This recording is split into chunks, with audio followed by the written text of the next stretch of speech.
अशोक वाजपेयी जी, मृदुला मुखर्जी जी, गीतांजलि श्री जी, सविता जी, गरिमा जी और सभागार में उपस्थित विद्वजनों, आज का दिन एक ऐतिहासिक दिन है।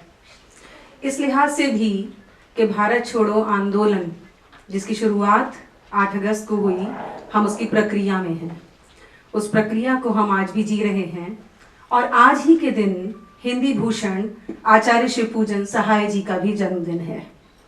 उन्हें हिंदी भूषण इसलिए कहा जाता रहा है क्योंकि लगातार हिंदी की पुस्तक संस्कृति को बढ़ाने में उनका योगदान रहा है। उनका मानना था कि हिंदी समाज में नवजागरण तब आएगा जब पुस्तक संस्कृति को बढ़ावा मिलेगा। पढ़ने पढ़ाने की संस्कृति में स्त्री दर्पण का बहुत बड़ा योगदान है। महाप्राण निराला उन्हें इसी संबोधन से पत्र लिखा करते थे। मतवाला वर्ष 2 अंक 1 की आत्मकथा शीर्षक संपादकीय टिप्पणी में लिखा भी गया है कि यहाँ हम उन सज्जनों का आभार अंगीकार करना अपना कर्तव्य मानते हैं जिनके सहयोग से हमारी यात्रा सानंद हुई है, जिसमें से सर्वप्रथम उल्लेखनीय हैं हिंदी भूषण बाबू शिवपूजन सहाय। आज हम उन्हें याद करते हुए स्त्री दर्पण और रजा फाउंडेशन दोनों की तरफ से आज के लोकार्पण समारोह और चर्चा में आप सभी का स्वागत करते हैं। आज हम लोग जिस सभागार में बैठे हैं वह भी आजादी की एक वीरांगना कमला देवी चट्टोपाध्याय की स्मृति में बना है। आप सब जानते हैं कि आजादी की लड़ाई में, और ये बार बार दोहराने की बात नहीं लेकिन फिर भी कहनी चाहिए कि महिलाओं ने बढ़ चढ़कर भाग लिया था। इतिहास ने उन्हें वो जगह भले ही नहीं दी, पर महिलाओं ने इतिहास के उस द्वार पर दस्तक देना शुरू कर दिया है। ये दस्तक, ये आहटें अब सुनी जा रही हैं और हम सब उन दस्तकों का हिस्सा है। आज स्त्री दर्पण उसी दस्तक को आगे बढ़ाने का काम कर रहा है। मृदुला जी इस पर विशेष प्रकाश भी डालेंगी। आज भी हम एक तरह की लड़ाई लड़ रहे हैं और इसमें भी महिलाएं लगातार बराबरी के साथ आगे बढ़ रही हैं।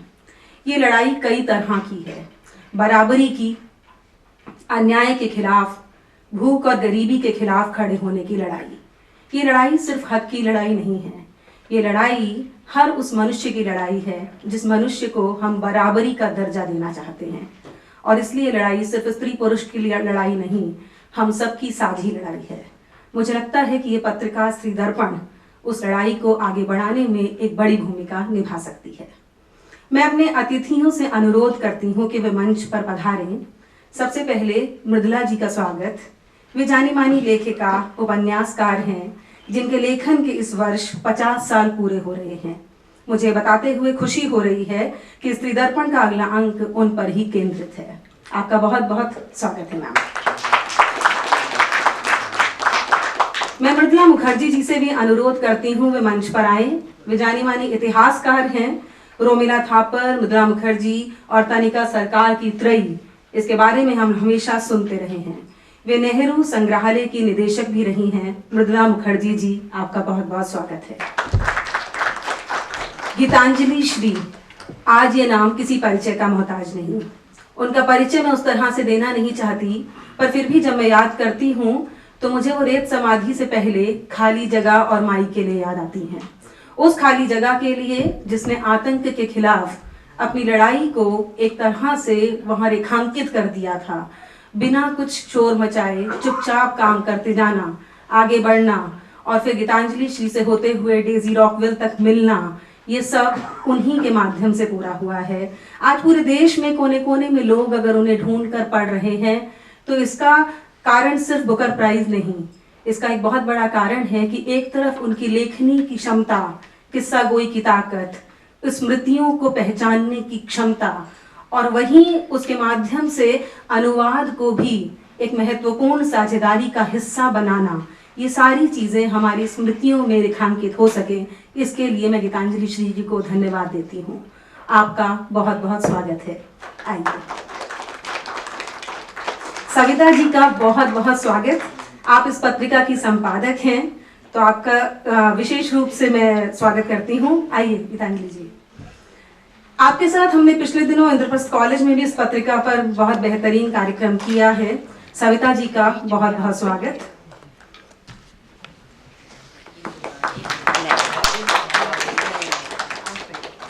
गरिमा जी का बहुत बहुत स्वागत करती हूँ। स्त्री नवजागरण पर उन्होंने बहुत काम किया है। बंगला आत्मकथाओं पर एक लंबा लेख लिखा है। स्त्री दर्पण पर उन्होंने किताब भी संपादित की है। गरिमा जी मंच पर आए, आपका बहुत बहुत स्वागत। मैं यहाँ विजय नारायण जी, राकेश रंजन जी, आरती रंजन जी और रश्मि सिन्हा जी का भी बहुत स्वागत करती हूँ। विजय नारायण जी और राकेश रंजन जी शिव पूजन जी के नाती हैं। आरती रंजन जी बहू और रश्मि सिन्हा उनकी नातिन हैं। वे हमारे बीच मौजूद हैं यहाँ और समय निकालकर वो इसका हिस्सा बन रहे हैं। मुझे इस बात की बेहद खुशी है। मैं आप सभी का स्वागत करती हूँ। आप विशेष रूप से साहित्य प्रेमी हैं, भले ही आपका जो सीधा संबंध हिंदी साहित्य से या उसके लिखने से नहीं है। आर्किटेक्चर, भारतीय वायुसेना से जुड़े होने के बावजूद आप लोग लगातार यहाँ इससे जुड़े रहते हैं कार्यक्रम से और इसका हिस्सा बनते हैं। आपका बहुत बहुत स्वागत। अब मैं आपको स्त्री दर्पण वेबसाइट और फेसबुक ग्रुप के बारे में भी बता देती हूँ। महादेवी वर्मा की पुण्यतिथि पर फेसबुक ग्रुप शुरू हुआ स्त्री दर्पण नाम से। 2 साल में लगभग इसके 10,600 सदस्य बने। आज दुनिया के 54 देशों और भारत के 100 शहरों में लोग इसे देख रहे हैं। हर माह लगभग डेटा के अनुसार 30-40 हजार लोग इसे देखते हैं। इस तरह हम कह सकते हैं कि लगभग 7 लाख लोगों ने इसे देखा है। कुछ महीने पहले इसकी वेबसाइट भी बनी, जहां पर 130 लेखिकाओं के पेज हैं, 100 वीडियो अपलोडेड हैं, एक यूट्यूब चैनल भी है, फोटो गैलरी, पोस्टर गैलरी भी है। इस पर एक बहुत महत्वपूर्ण श्रृंखला लेखकों की पत्नियों के नाम से शुरू हुई, जहां पर हम अनेक अपरिचित चेहरों से मिले, जिन्होंने उन लेखकों को बनाने में अपनी भूमिका निभाई। नामी गिरामी लेखकों की पत्नियों पर वहां आप लेख पढ़ सकते हैं। वेबसाइट स्त्री दर्पण आप जरूर देखें, ये मेरा आग्रह है। ये एक तरह से लेखिकाओं की पहली वेबसाइट है। पत्रिका आपके सामने है। सबसे पहले मैं आरती रंजन जी को और रश्मि सिन्हा जी को बुलाऊंगी कि वे आएं और मंच पर आसीन सभी अतिथियों का स्वागत करें।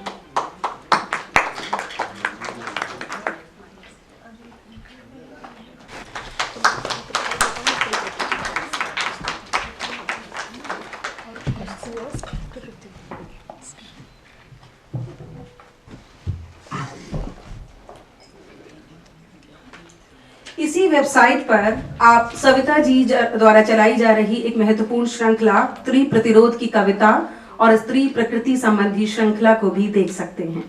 आप वेबसाइट पर जरूर जाएं, देखें और अपनी प्रतिक्रिया से हमें अवगत कराएं, हमें बेहद खुशी होगी। मैं रंजीता जी से आग्रह करती हूं कि वे मृदुला गर्ग जी को फूलों के माध्यम से उनका स्वागत करें।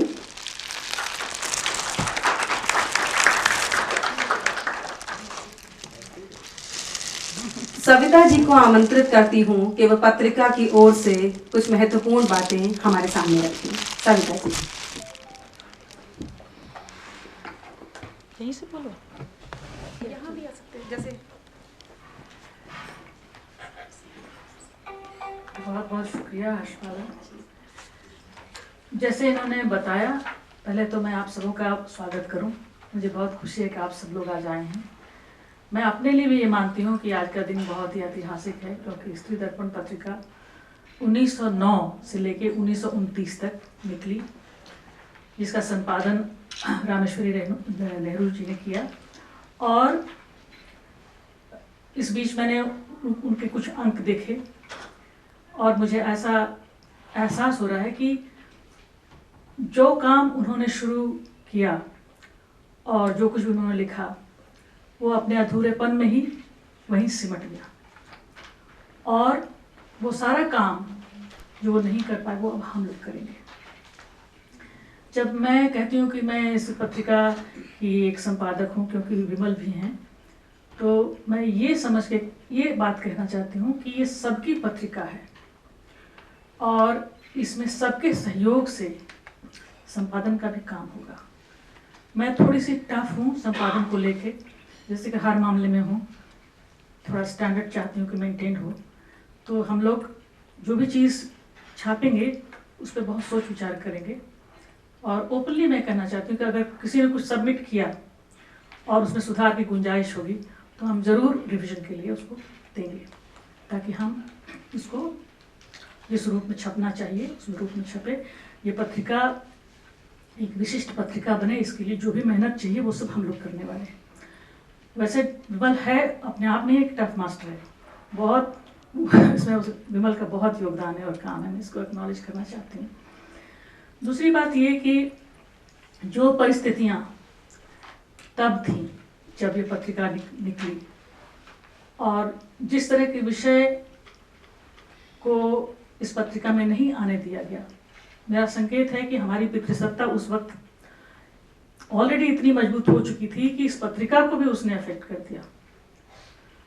और बार बार उसको कहा गया एडिटर्स को, क्योंकि एडिटर्स चेंज होते रहे, कि आप इन खास मुद्दों पर ही अपनी पत्रिका निकालिए, राजनीतिक बातचीत आपके वश की चीज़ नहीं है, ना आप कीजिए। तो ये हम बढ़ा चढ़ा के नहीं कहना चाहते कि महान पत्रिका थी और हमारे हाथ में आ गई है। हम बताना चाहते हैं कि इसका कितना रोल लिमिटेड था और उस परिधि से हम थोड़ा और आगे जाना चाहते हैं।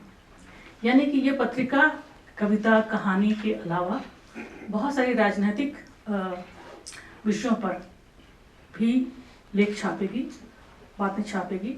इसमें कुछ कॉलम्स में होंगे, अभी हम लोगों ने डिसाइड नहीं किया है कि कौन कॉलम लिखेगा, क्या लिखेगा, लेकिन मैं इसमें श्रृंखला की कड़ियाँ लिख रही हूँ जो रस संपादकीय होगा।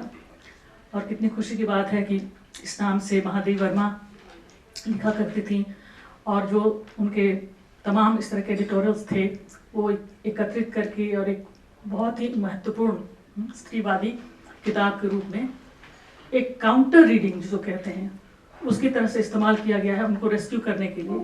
क्योंकि I am very sorry to say कि जो साहित्य में जो पुरुषों का वर्चस्व था उन्होंने महादेवी को भी नहीं छोड़ा, उनको रहस्यवादी और तमाम तरह की चीज़ें कह के उनकी इम्पोर्टेंस को जैसे कि धुंधला कर दिया। तो इस धुंधलके को हम छांट देंगे, साफ कर देंगे और हम मतलब इस एडिटोरियल में मैं कोई डिप्लोमेसी इस तरह की कोई चीज़ नहीं करना चाहती। जो अभी स्थितियां हैं जैसी हैं वैसा मैं कहना चाहती हूँ, क्योंकि ये समय ऐसा है जब लोग कम बोलना चाहते हैं, लोग कम लिखना चाह रहे हैं, सच्ची बातें नहीं कहना चाह रहे हैं। ये पत्रिका कोशिश करेगी कि उसमें सही आलोचनात्मक उसकी दृष्टि बने और सही मायने में वो एक पत्रिका हो जिसमें स्त्री और पुरुष दोनों ही अपने क्रिटिकल थिंकिंग को यहाँ पर ला सकें और चीज़ें आगे बढ़ सकें। मुझे कोई शक नहीं है कि ये पत्रिका लगातार आप सबों के सहयोग से और प्रेम से ये पत्रिका बहुत ही विशिष्ट पत्रिका बनेगी। मेरे जीवन की व्यस्तताएं कैसी हैं मैं अभी आप लोगों को बता नहीं सकती, लेकिन फिर भी मैंने चुना है ये काम करने के लिए और ये काम उसी तरह से होगा जिस तरह से मैं आप लोगों को बता रही हूँ।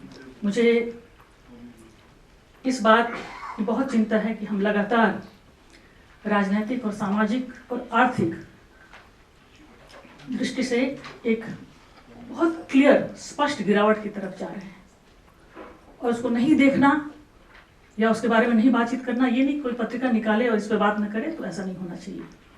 जैसे इसमें इस तरह के भी लेख होंगे कि स्त्रियों की भागीदारी लेबर मार्केट में क्या है, उनके काम में कितना परिवर्तन आया है, आज तक रिजर्वेशन बिल क्यों लटका हुआ है, उसका क्या मायने है।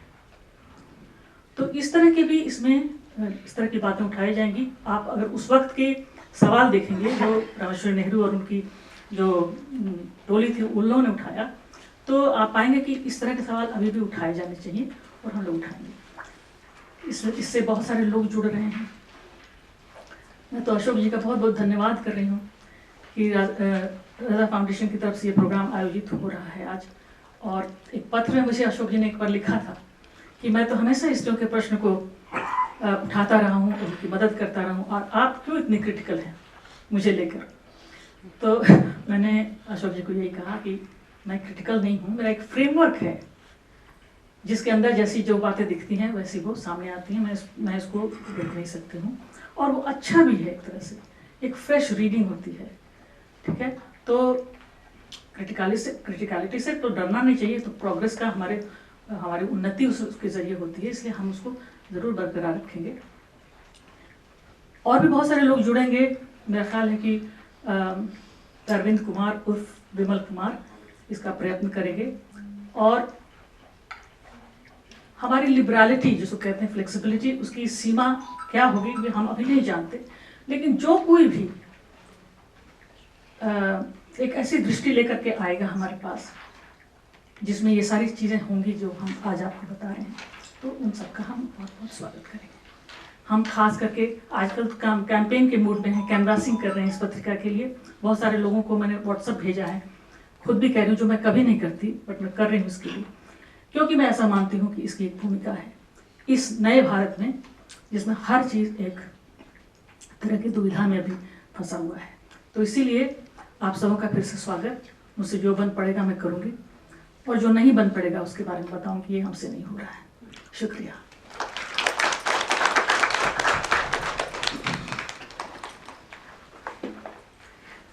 बहुत बहुत शुक्रिया सविता जी।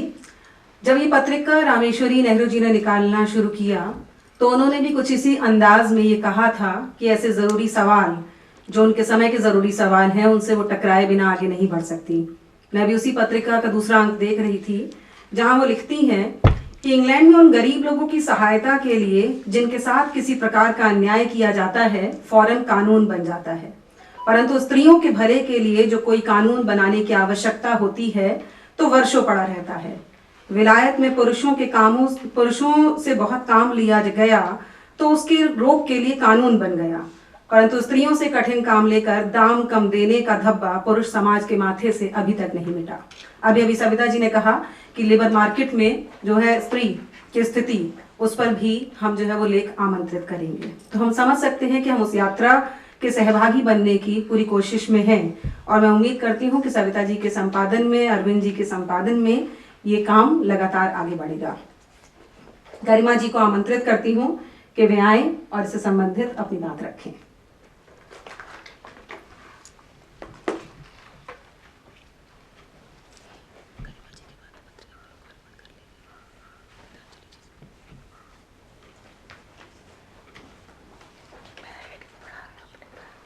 आप सभी को मेरा प्रणाम। आज आदरणीय श्री अशोक वाजपेयी जी, सम्माननीय सविता जी और विमल कुमार जी और आप सभी, आज जिस समय में हम जी रहे हैं,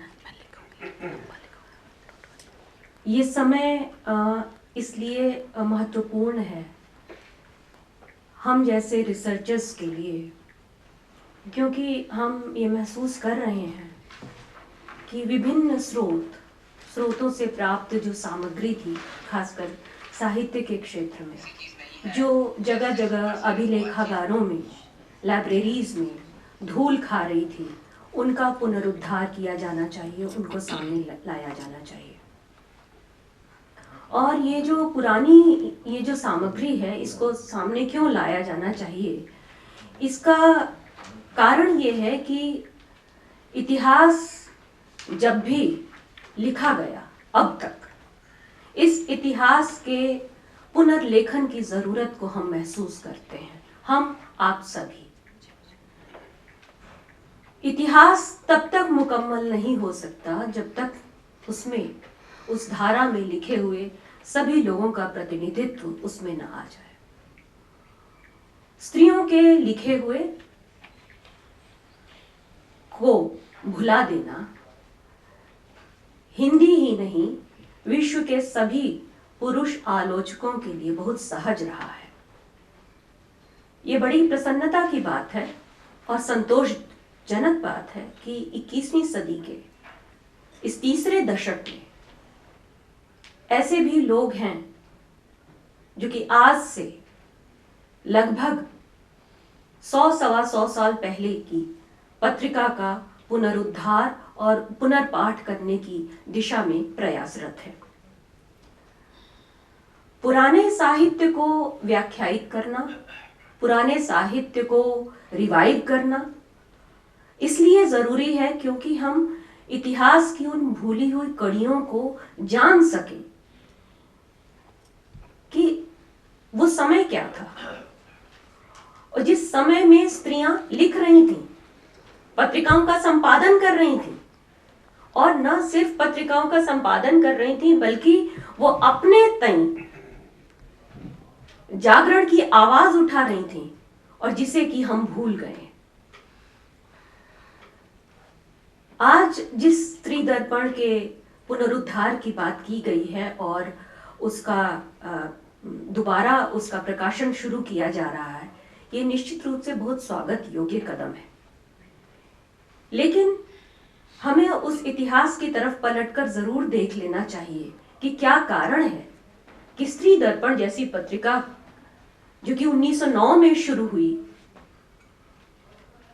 और 1929 आते आते काल कवलित हो गई। जैसा कि प्रोफेसर सविता सिंह ने कहा कि अपने समूचे उद्देश्यों को अपने अधूरेपन में समेटे हुए।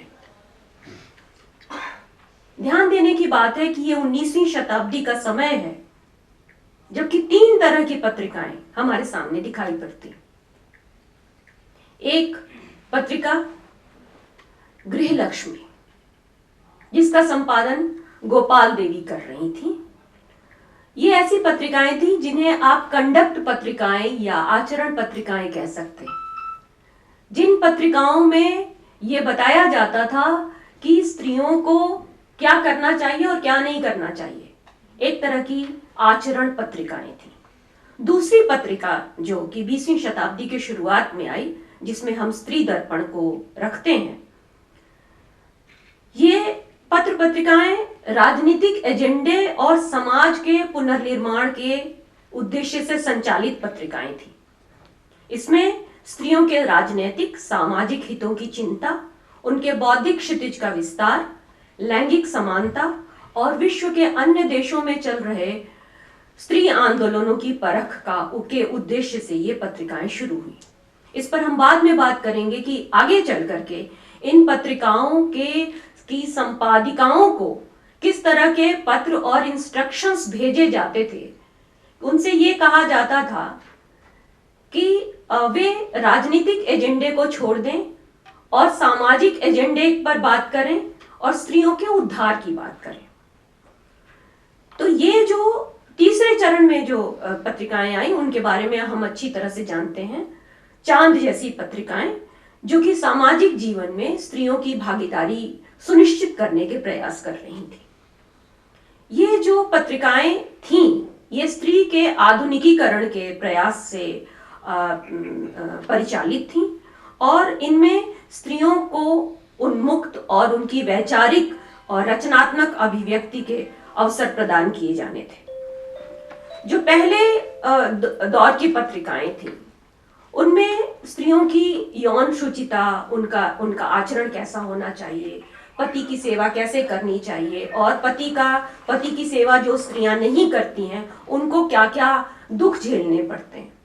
इन पत्रिकाओं में खास करके ये बात की गई कि दरअसल मैं ये इस मुद्दे पर आना चाह रही हूं कि स्त्री दर्पण पत्रिका क्यों महत्वपूर्ण है, क्योंकि इससे पहले जो पत्रिकाएं थी, जो कि कंडक्ट पत्रिकाएं थी, उनमें स्त्रियों के लिए पूरे दिन के काम के घंटों में उन्हें क्या क्या करना चाहिए, उन्हें कितने बजे उठना चाहिए, कितनी बार सीढ़ियां चढ़नी चाहिए और कितनी सेवा करनी चाहिए, उन्हें खाली समय में दोपहर को बिल्कुल नहीं सोना चाहिए और उनको सिलाई कढ़ाई का काम करना चाहिए।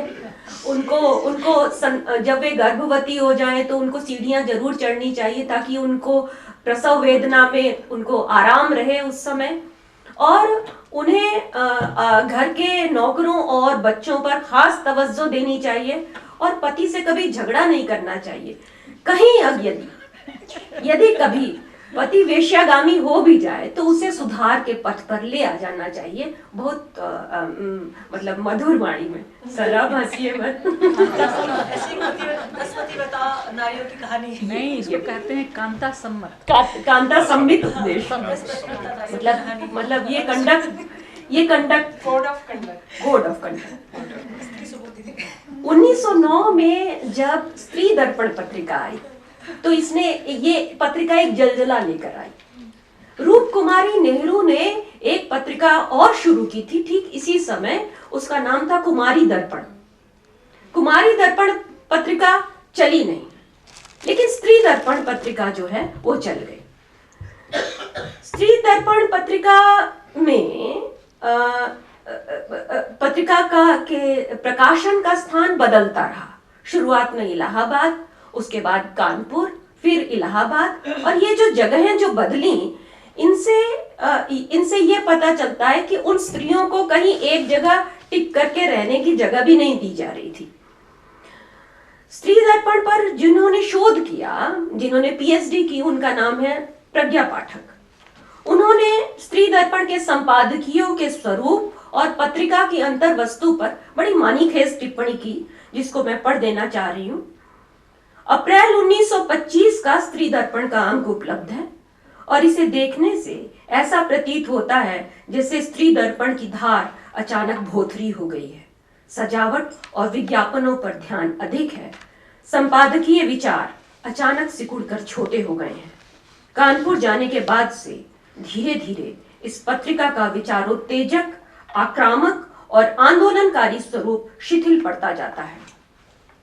साल 6 महीने में बदलते हुए संपादकों के व्यक्तित्व और उनकी विचारधारा के साथ सामंजस्य बिठाने की कोशिश करती हुई पत्रिका अंततः अपनी धार खोने लगती है।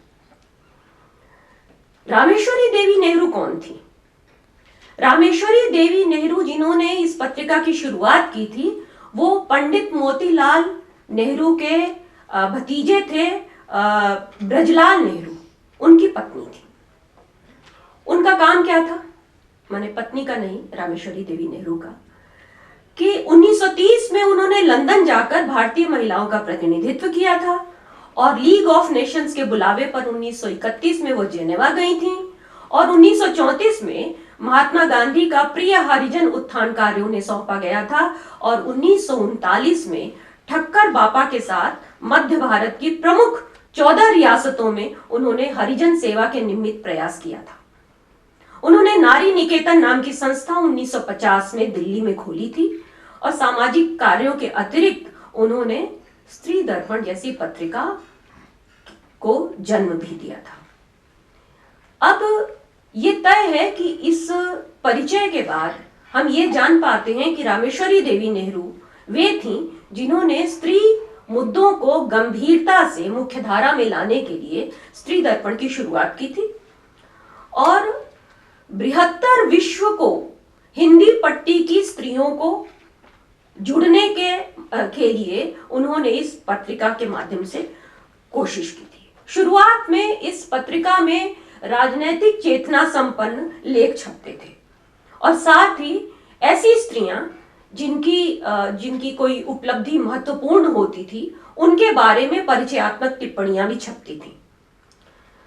विश्व की जितनी घटनाएं थीं उन घटनाओं से स्त्रियों को परिचित कराने के लिए उन पर इस पत्रिका में टिप्पणी छपा करती थी और प्रथम महायुद्ध के बारे में भी इस पत्रिका के में उससे पहले जो महायुद्ध के पहले की जो स्थिति थी उसके बारे में इस पत्रिका में हमें कुछ टिप्पणियां मिलती हैं और इसके बाद इसमें जो जिस तरह के लेख छपते थे उसके बारे में उनका शीर्षक मैं बता दूं, जैसे कि जनवरी 1919 के अंक में जो लेख छपे थे उनके विषय हम देख सकते हैं। युद्ध समाचार, इन्फ्लुएंजा, हवाई यात्रा, जबरन विधवा जीवन, स्वास्थ्य के लिए हानिकारक गंगा का पानी, ये बात बाहर नहीं जानी चाहिए, गंगा में जाए, स्त्री मताधिकार, किसान और कांग्रेस। इसी अंक में 2 कहानियां, जलदेव का पुनर्जागरण, कन्नौज सुंदरी, दया का खून, कविता भारत गीत, स्वदेशाभिमान तथा पुस्तक आलोचना के कॉलम में स्त्री धर्म का वैदिक आदर्श भी, इसकी समीक्षा और पुस्तकों की समीक्षा भी छपी थी। ये जो पत्रिका थी इसमें अधिकांश रचनाकार स्त्रियां होती थी और हर अंक में जैसा आह्वान अभी सविता जी ने किया वैसा ही आह्वान स्त्री दर्पण में किया गया उसके विज्ञापन में कि समकालीन ज्वलंत मुद्दों पर लेख आमंत्रित किए जाते हैं और इस पत्रिका में बहुत महत्वपूर्ण लेख छपा था मृत स्त्री विवाह। मृत स्त्री विवाह यानी कि ऐसा पुरुष जिसकी स्त्री मर जाए और वो तुरंत ही दूसरे विवाह के लिए उद्धत हो जाए। इसके बारे में उस लेख में कहा गया कि पुरुष अपने घर के जीव जंतुओं से भी ज्यादा उपेक्षा पत्नी की करता है। ये देखिए 1919 में कहा गया था, तो आप लोग 1917 में कहा गया था, तो इसे आज के संदर्भ में नहीं लिया। एक पत्नी के बीमार होते या मरते ही दूसरी स्त्री से विवाह करने के लिए उत्सुक हो जाता है। पुरुष की पत्नी कितनी भी सुंदर और पतिव्रता क्यों न हो, बीमार पड़ते ही उपेक्षणीय हो जाती है। मृत स्त्री पुरुष के मुद्दे पर सबसे ज्यादा लेख स्त्री दर्पण में लिखे गए। स्त्री दर्पण में स्वराज की अवधारणा, स्वदेशी का महत्व, असहयोग और बहिष्कार की नीतियां, मतदान के अधिकार जैसे मुद्दों पर लगातार लिखा जा रहा था। लेकिन अचानक फरवरी 1922 के संपादकीय में एक अनुरोध छपता है। अनुरोध क्या है? हम अपने लेखक लेखिकाओं से प्रार्थना करती हैं कि वे कृपा करके आइंदा सामाजिक विषयों पर ही लेख लिखा करें, राजनैतिक विषयों पर नहीं, क्योंकि हमारी पत्रिका का यही उद्देश्य है कि हमारे समाज का सुधार हो। ध्यान दीजिए कि जो संपादिकाएं थी इसकी, वे अपने समकालीन पुरुष संपादकों के आतंक से कितना त्रस्त थीं, और सिर्फ त्रस्त ही नहीं थी बल्कि अपनी पत्रिका को बंद होने से बचाने के लिए ऐसे लेख लिखने लगी जो लेख राजनीतिक चेतना से समन्वित ना हो, सिर्फ स्त्रियों के सुधार की इच्छा से परिचालित हो। लेकिन स्त्री संपादक और पुरुष संपादक के एजेंडे में इन पत्रिकाओं में एक फर्क दिखाई पड़ता कि पुरुष संपादक जो इसमें लेख लिखते थे, पुरुष जो लेखक थे, वे जो लेख लिखते थे उनमें स्त्री शुचिता, पवित्रता, घरेलू ज्ञान, कामकाज और आदर्श स्त्री का गुणगान प्रमुख था। जबकि स्त्री संपादकों के एजेंडे में बाल विवाह, विधवाओं की स्थिति, स्त्री शिक्षा की आवश्यकता, बच्चों के लालन पालन से जुड़े मुद्दे प्रमुख थे। स्त्रियों का जो ये संपादिकाएं थीं, इसकी समय समय पर जो बदलती रहीं, और उनका जो संपादक मंडल था उनका मानना था कि स्त्री कमजोर और शोषित है, इसलिए उसे स्वाधीनता की जरूरत है और उसे अपने अधिकार लड़कर लेने होंगे। जबकि पुरुष लेखकों का जो एजेंडा था, उनका कहना था कि स्त्रियां क्योंकि मूलतः अज्ञानी और अंधविश्वासी होती हैं, इसलिए उनमें शिक्षा द्वारा सुधार की जरूरत है। इस तरह ये पत्रिकाएं जहां स्त्रियों को अभिव्यक्ति का मंच प्रदान कर रही थी, वहीं स्त्री की दोयम दर्जे की स्थिति और उसके सुधार के मुद्दे पर लैंगिक विभेद संपन्न विचारोत्तेजक बहस को भी आगे बढ़ा रही थी। जहां शुरुआती दौर की पत्रिका में अशिक्षा को स्त्री की दुर्दशा का कारण बताया गया, और वे पत्रिकाएं जो इनके समकालीन थी, उनमें जो पुरुष संपादक होते थे, वे कहते थे कि स्त्रियों को परिवार के दायरे में रहकर समझौते करना और अपना आचरण सुधारना होगा और पति और परिवार को प्रसन्न करना होगा। उनके चेहरे पर मुस्कुराहट देख रही है।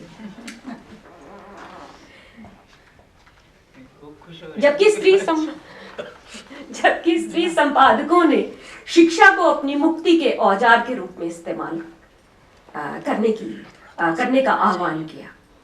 वे अपने संपादकीय जो लिखती थीं, उनमें स्त्रियों की घरेलू भूमिका को वे न्यायोचित ठहराती थीं। दोनों के संपादकत्व में लिखे हुए जो लेख थे, उनमें एक चीज कॉमन थी, सामान्य थी, वो थी कि कढ़ाई बुनाई, खाना पकाना, बच्चों की देखभाल संबंधी लेख जरूर पत्रिका में आना चाहिए, क्योंकि अगर ये लेख नहीं होंगे तो घर की औरतें बिगड़ जाएंगी और घर में पत्रिका भी खरीद करके कोई लाने वाला नहीं रहेगा। कितना मैं बंद करूं?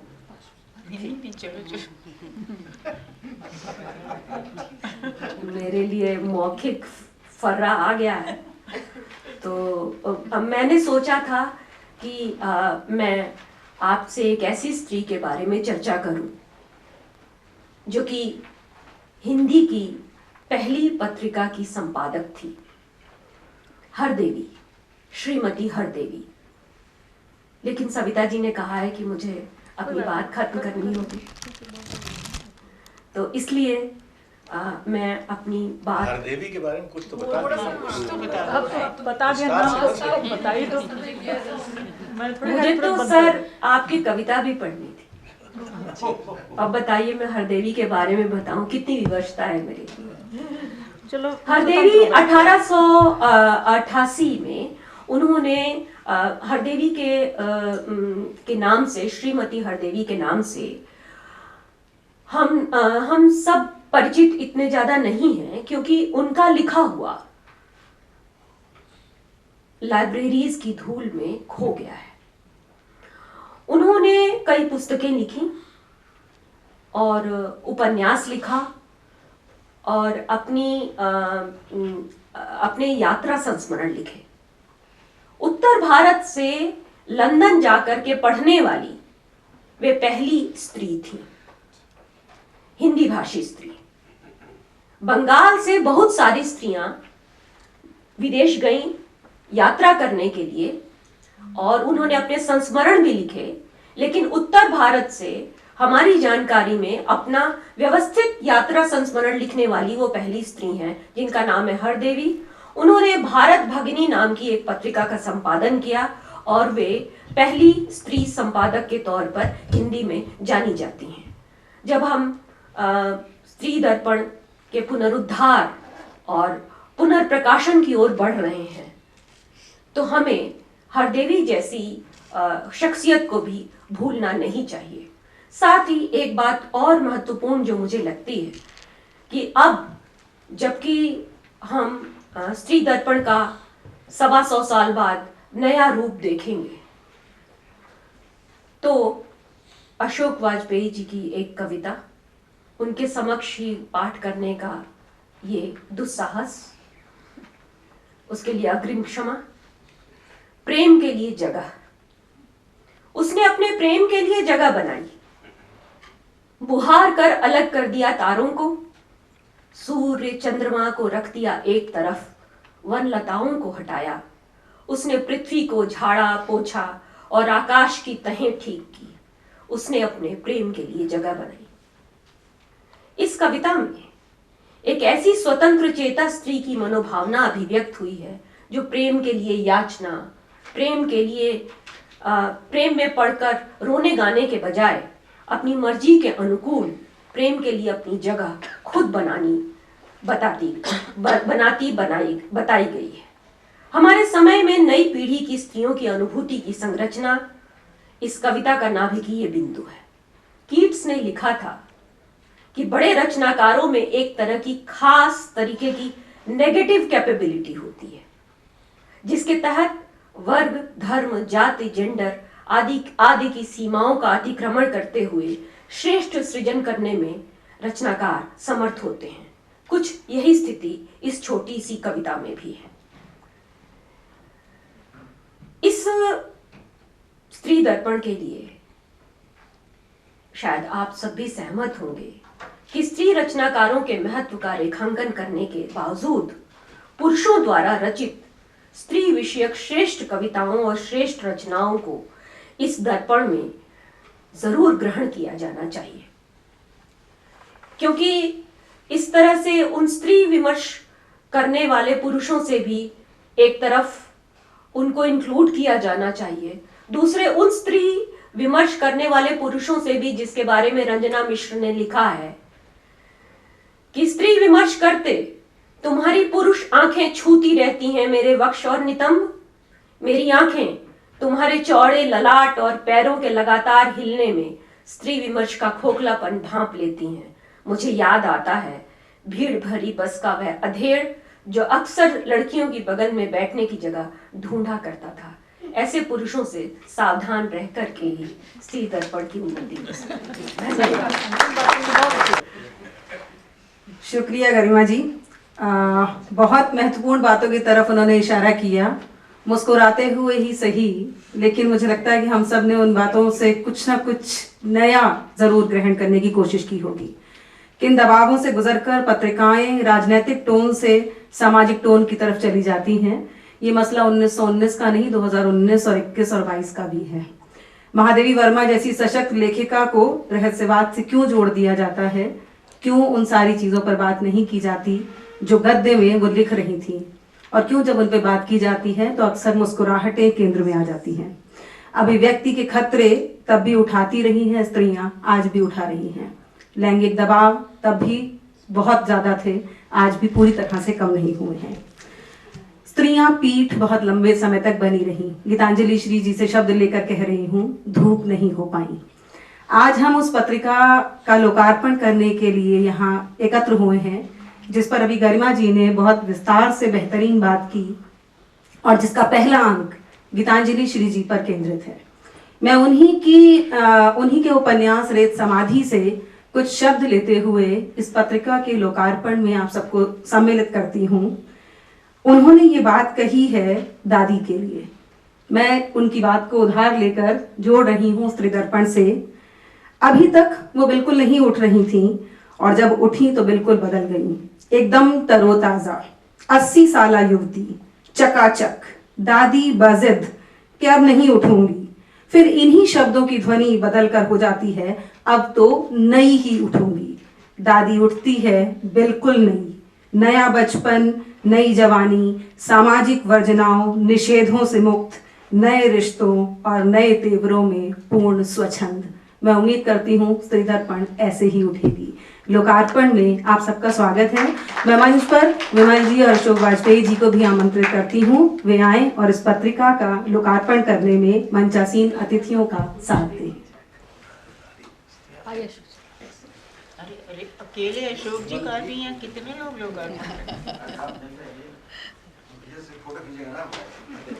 विमल चलो चलो आओ।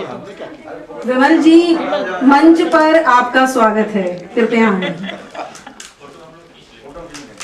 आएं। मास्क भी आता है। नहीं अशोक जी बीच में इधर आइए।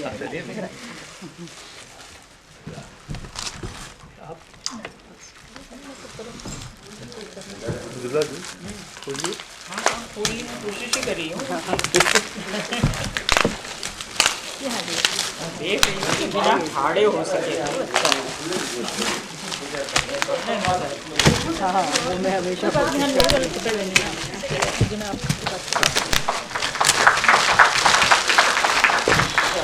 उल्टा गीतांजलि अपने को देख रही है।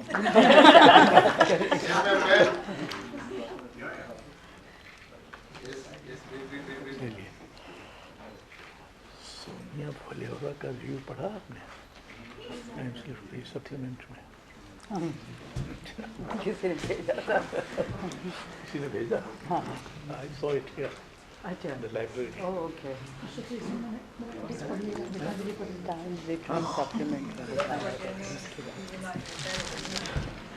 बहुत बहुत आभार।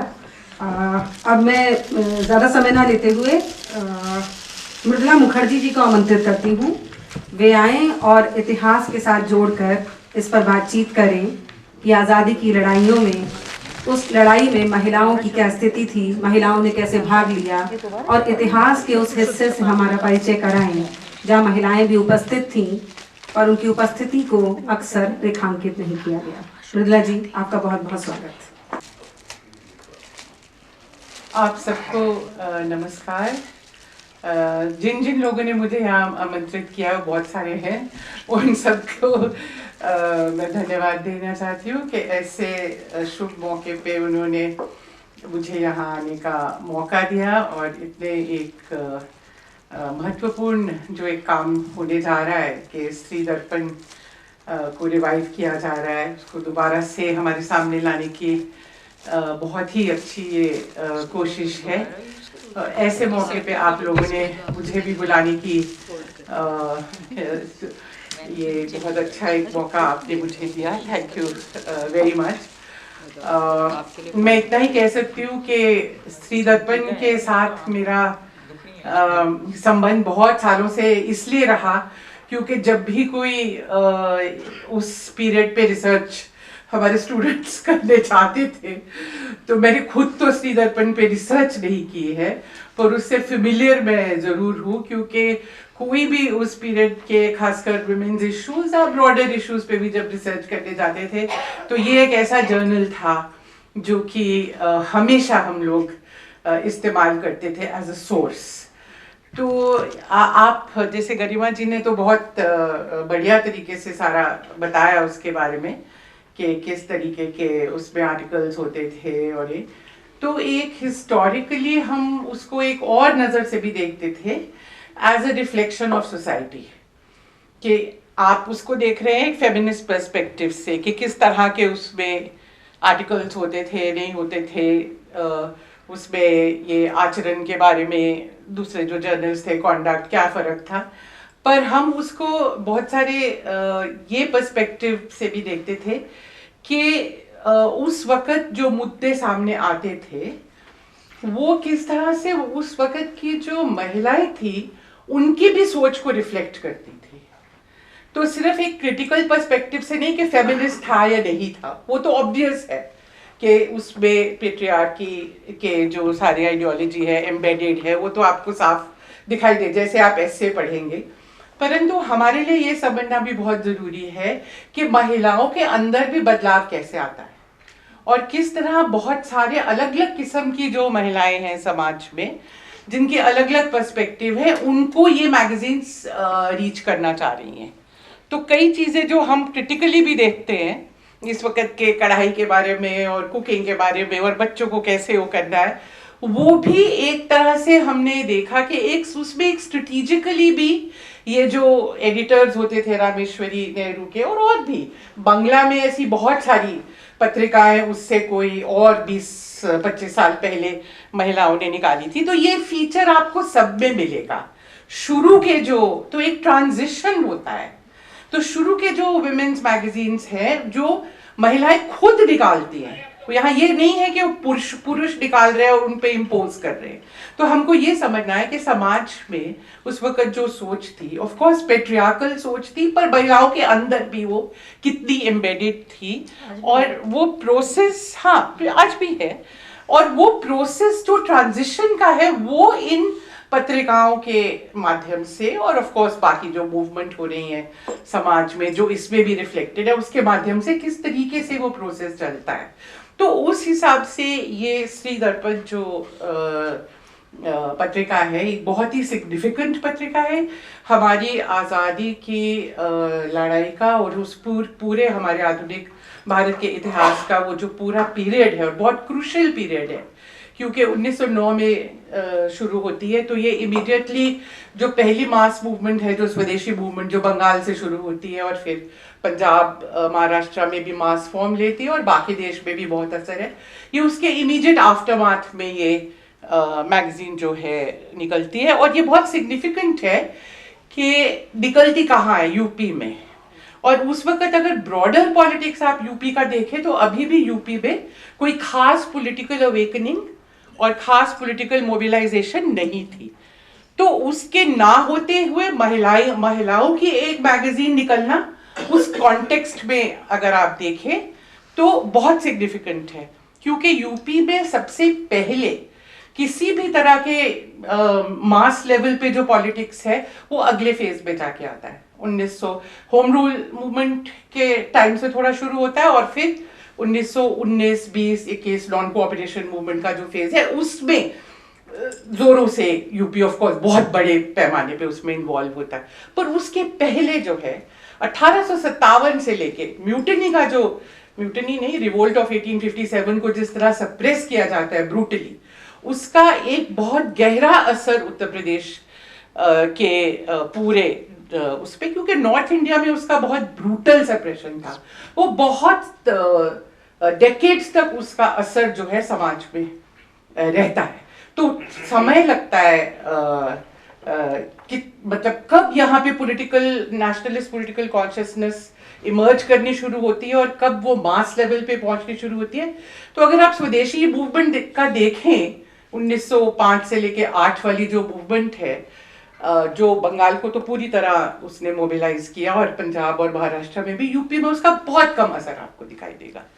तो इसलिए भी ये पॉलिटिकली बड़ा सिग्निफिकेंट है। कई चीज़ें हम समझ सकते हैं कि उस माहौल में एक महिलाओं की इस तरह की पत्रिका निकलना उत्तर प्रदेश के समाज में, ये एक सिर्फ आप ऐसे नहीं कह सकते कि यहाँ पे पॉलिटिकल कॉन्शियसनेस बहुत शार्पन हो गई थी और इसलिए यहाँ पे एक महिलाओं की पत्रिका भी निकल आई।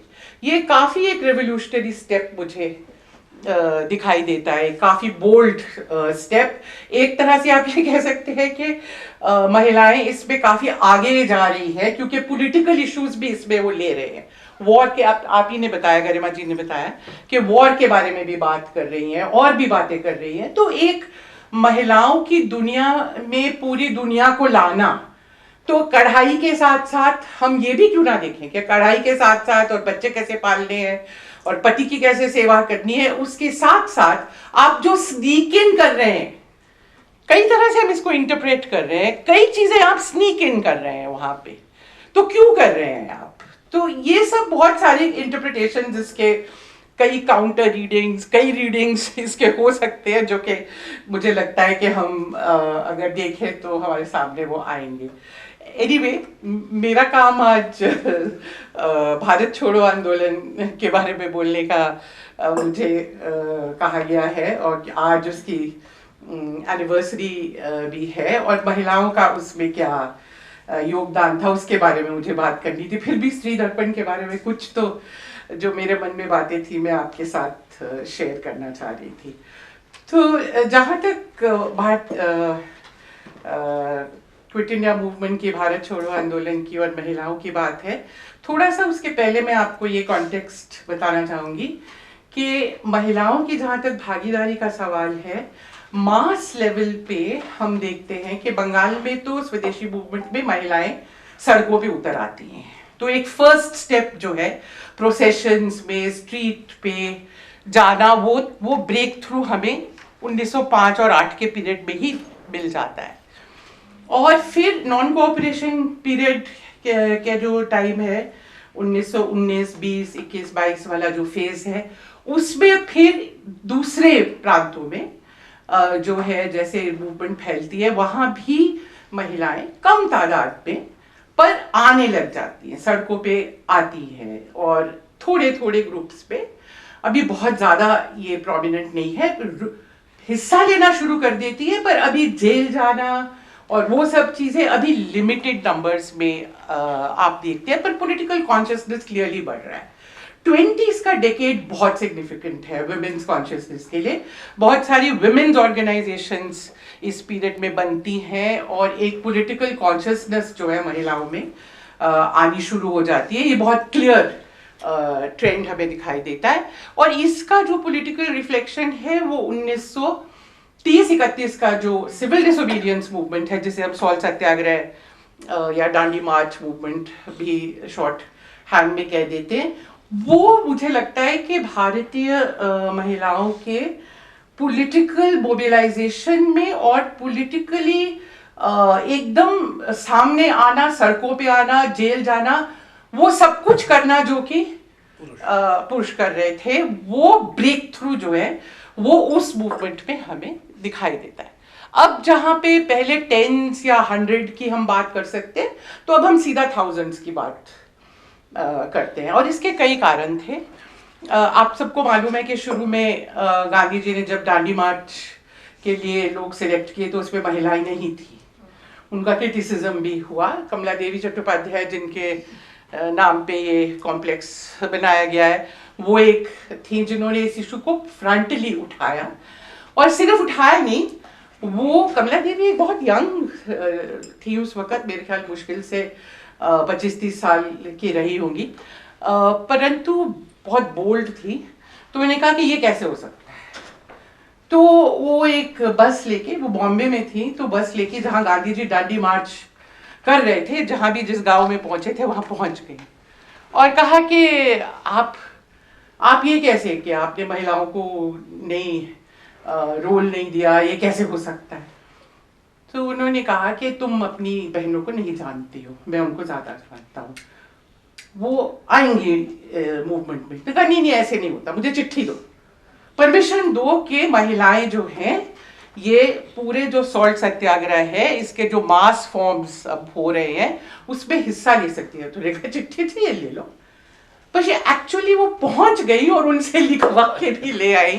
पर that is not the main story. Main story ये है कि वापस आई वो बॉम्बे और फिर उन्होंने 2-3 और महिलाओं के साथ मिलके सॉल्ट सत्याग्रह का मास फॉर्म जो था, जो एक मतलब 10-20 लोग नहीं पर हजारों की तादाद में लोग जो है बॉम्बे की बीच, वडाला बीच पे उतर गए, उसमें महिलाएं भी जोरों से उतरी।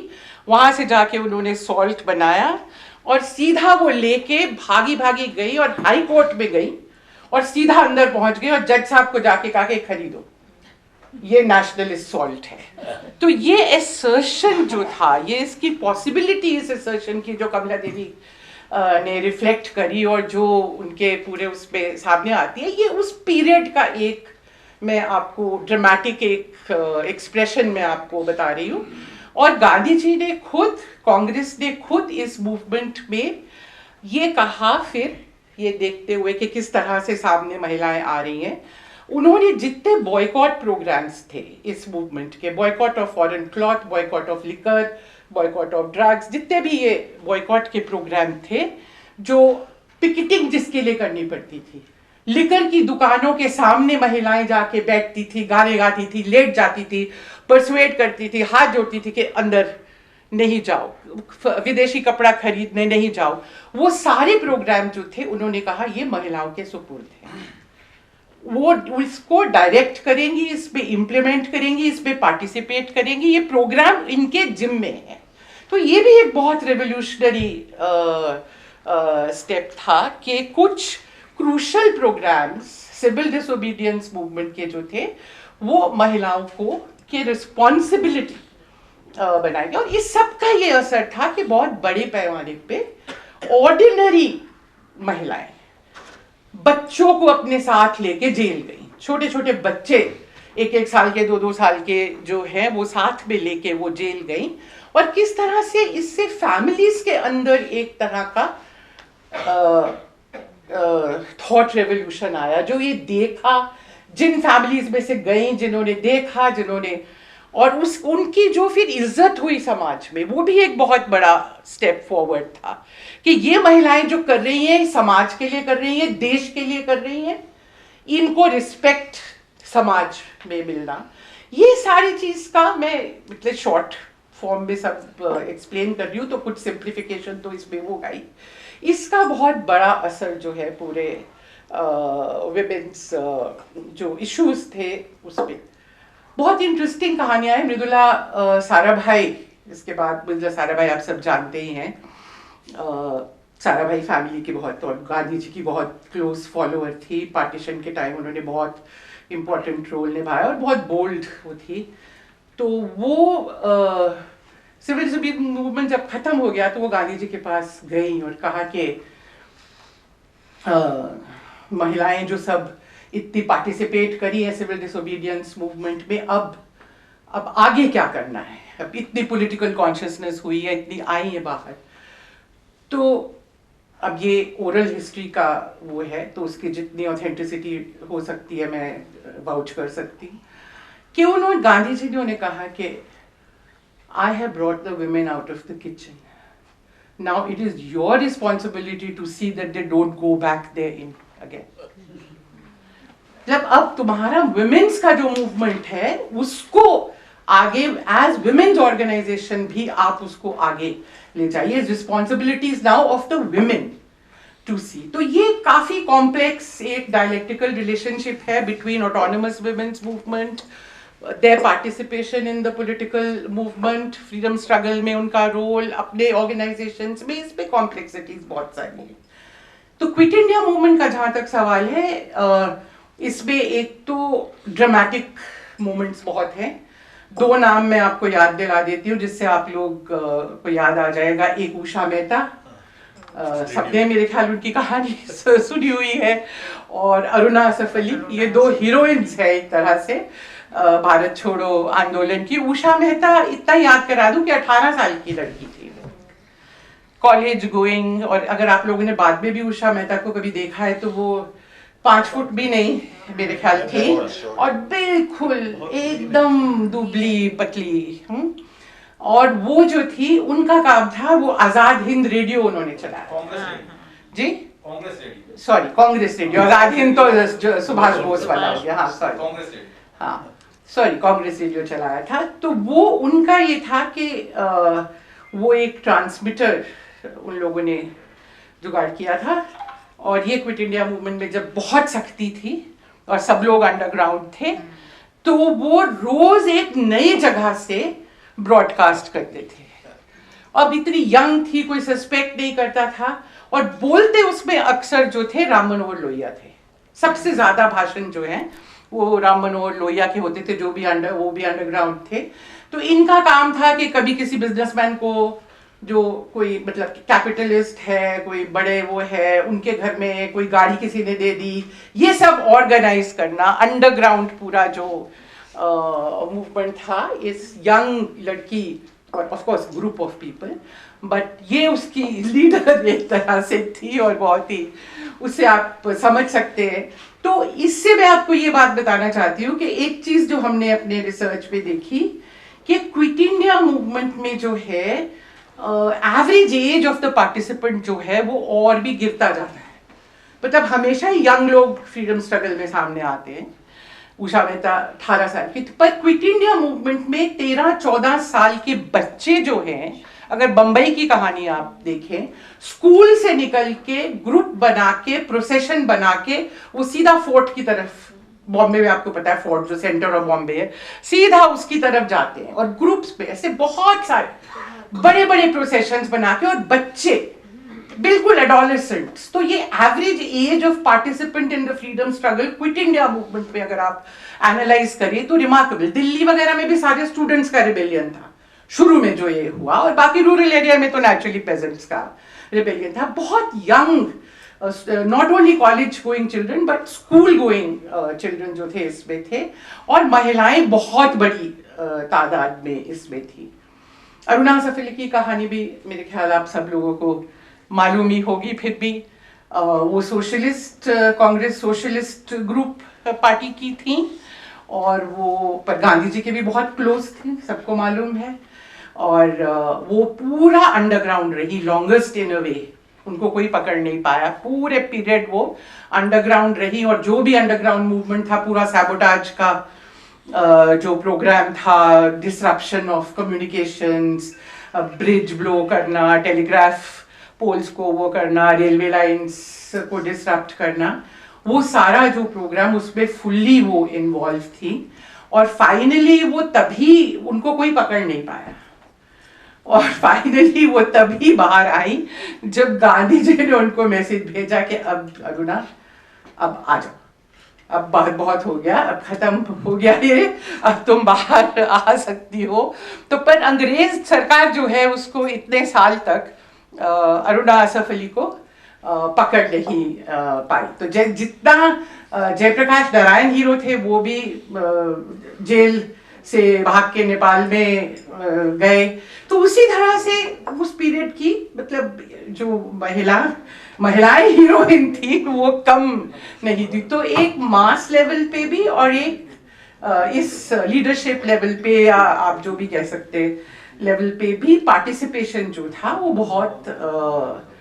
बहुत ही जोरों का था। तो इस, अगर हम क्विट इंडिया मूवमेंट को इन अ वे हम उसको एक लास्ट मास मूवमेंट, जिसपे मूवमेंट बिल्कुल पिनिकल पे पहुंचा, उस तरह से अगर हम उसको एनालाइज करें। और दूसरा एक चीज और भी मुझे मेंशन करनी चाहिए इस पीरियड में बहुत सारी पैरेलल गवर्नमेंट्स बनी थी।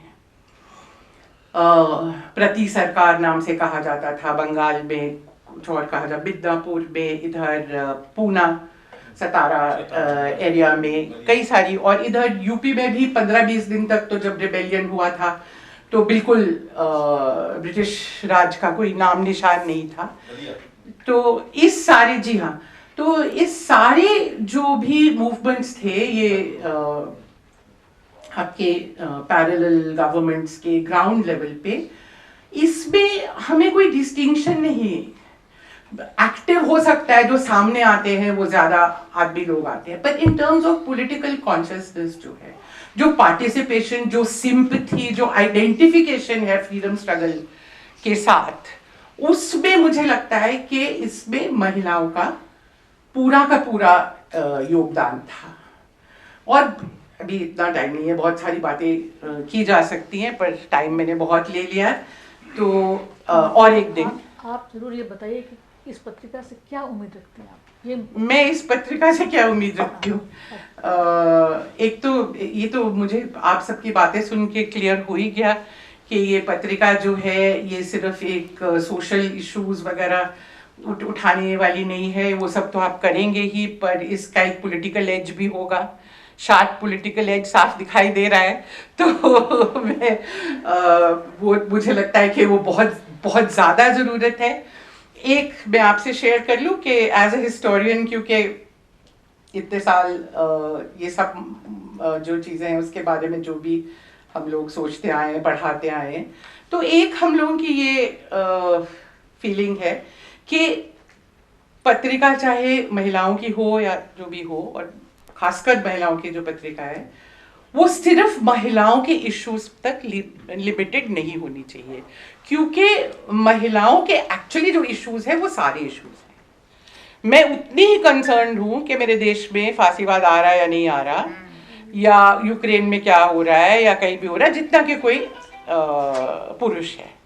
तो इसलिए महिलाओं की जो पत्रिका है वो भी एक तरह से एक विंडो टू द वर्ल्ड होनी बहुत ज़रूरी है। हाँ, महिलाओं की क्योंकि वो पत्रिका है इसलिए ज़रूरी है कि महिलाओं के जो इश्यूज है उसको वो फोकस करे, शार्पली फोकस करे, उनको सामने ज़्यादा लाए, उस पर ज़्यादा एम्फोसिस दे, पर वो जो पर्सपेक्टिव है, एक अंडरस्टैंडिंग, पूरी होलिस्टिक अंडरस्टैंडिंग, पॉलिटिकल, सोशल, वो भी उसमें बहुत ज़रूरी है। तो ये मेरा अपना अंडरस्टैंडिंग।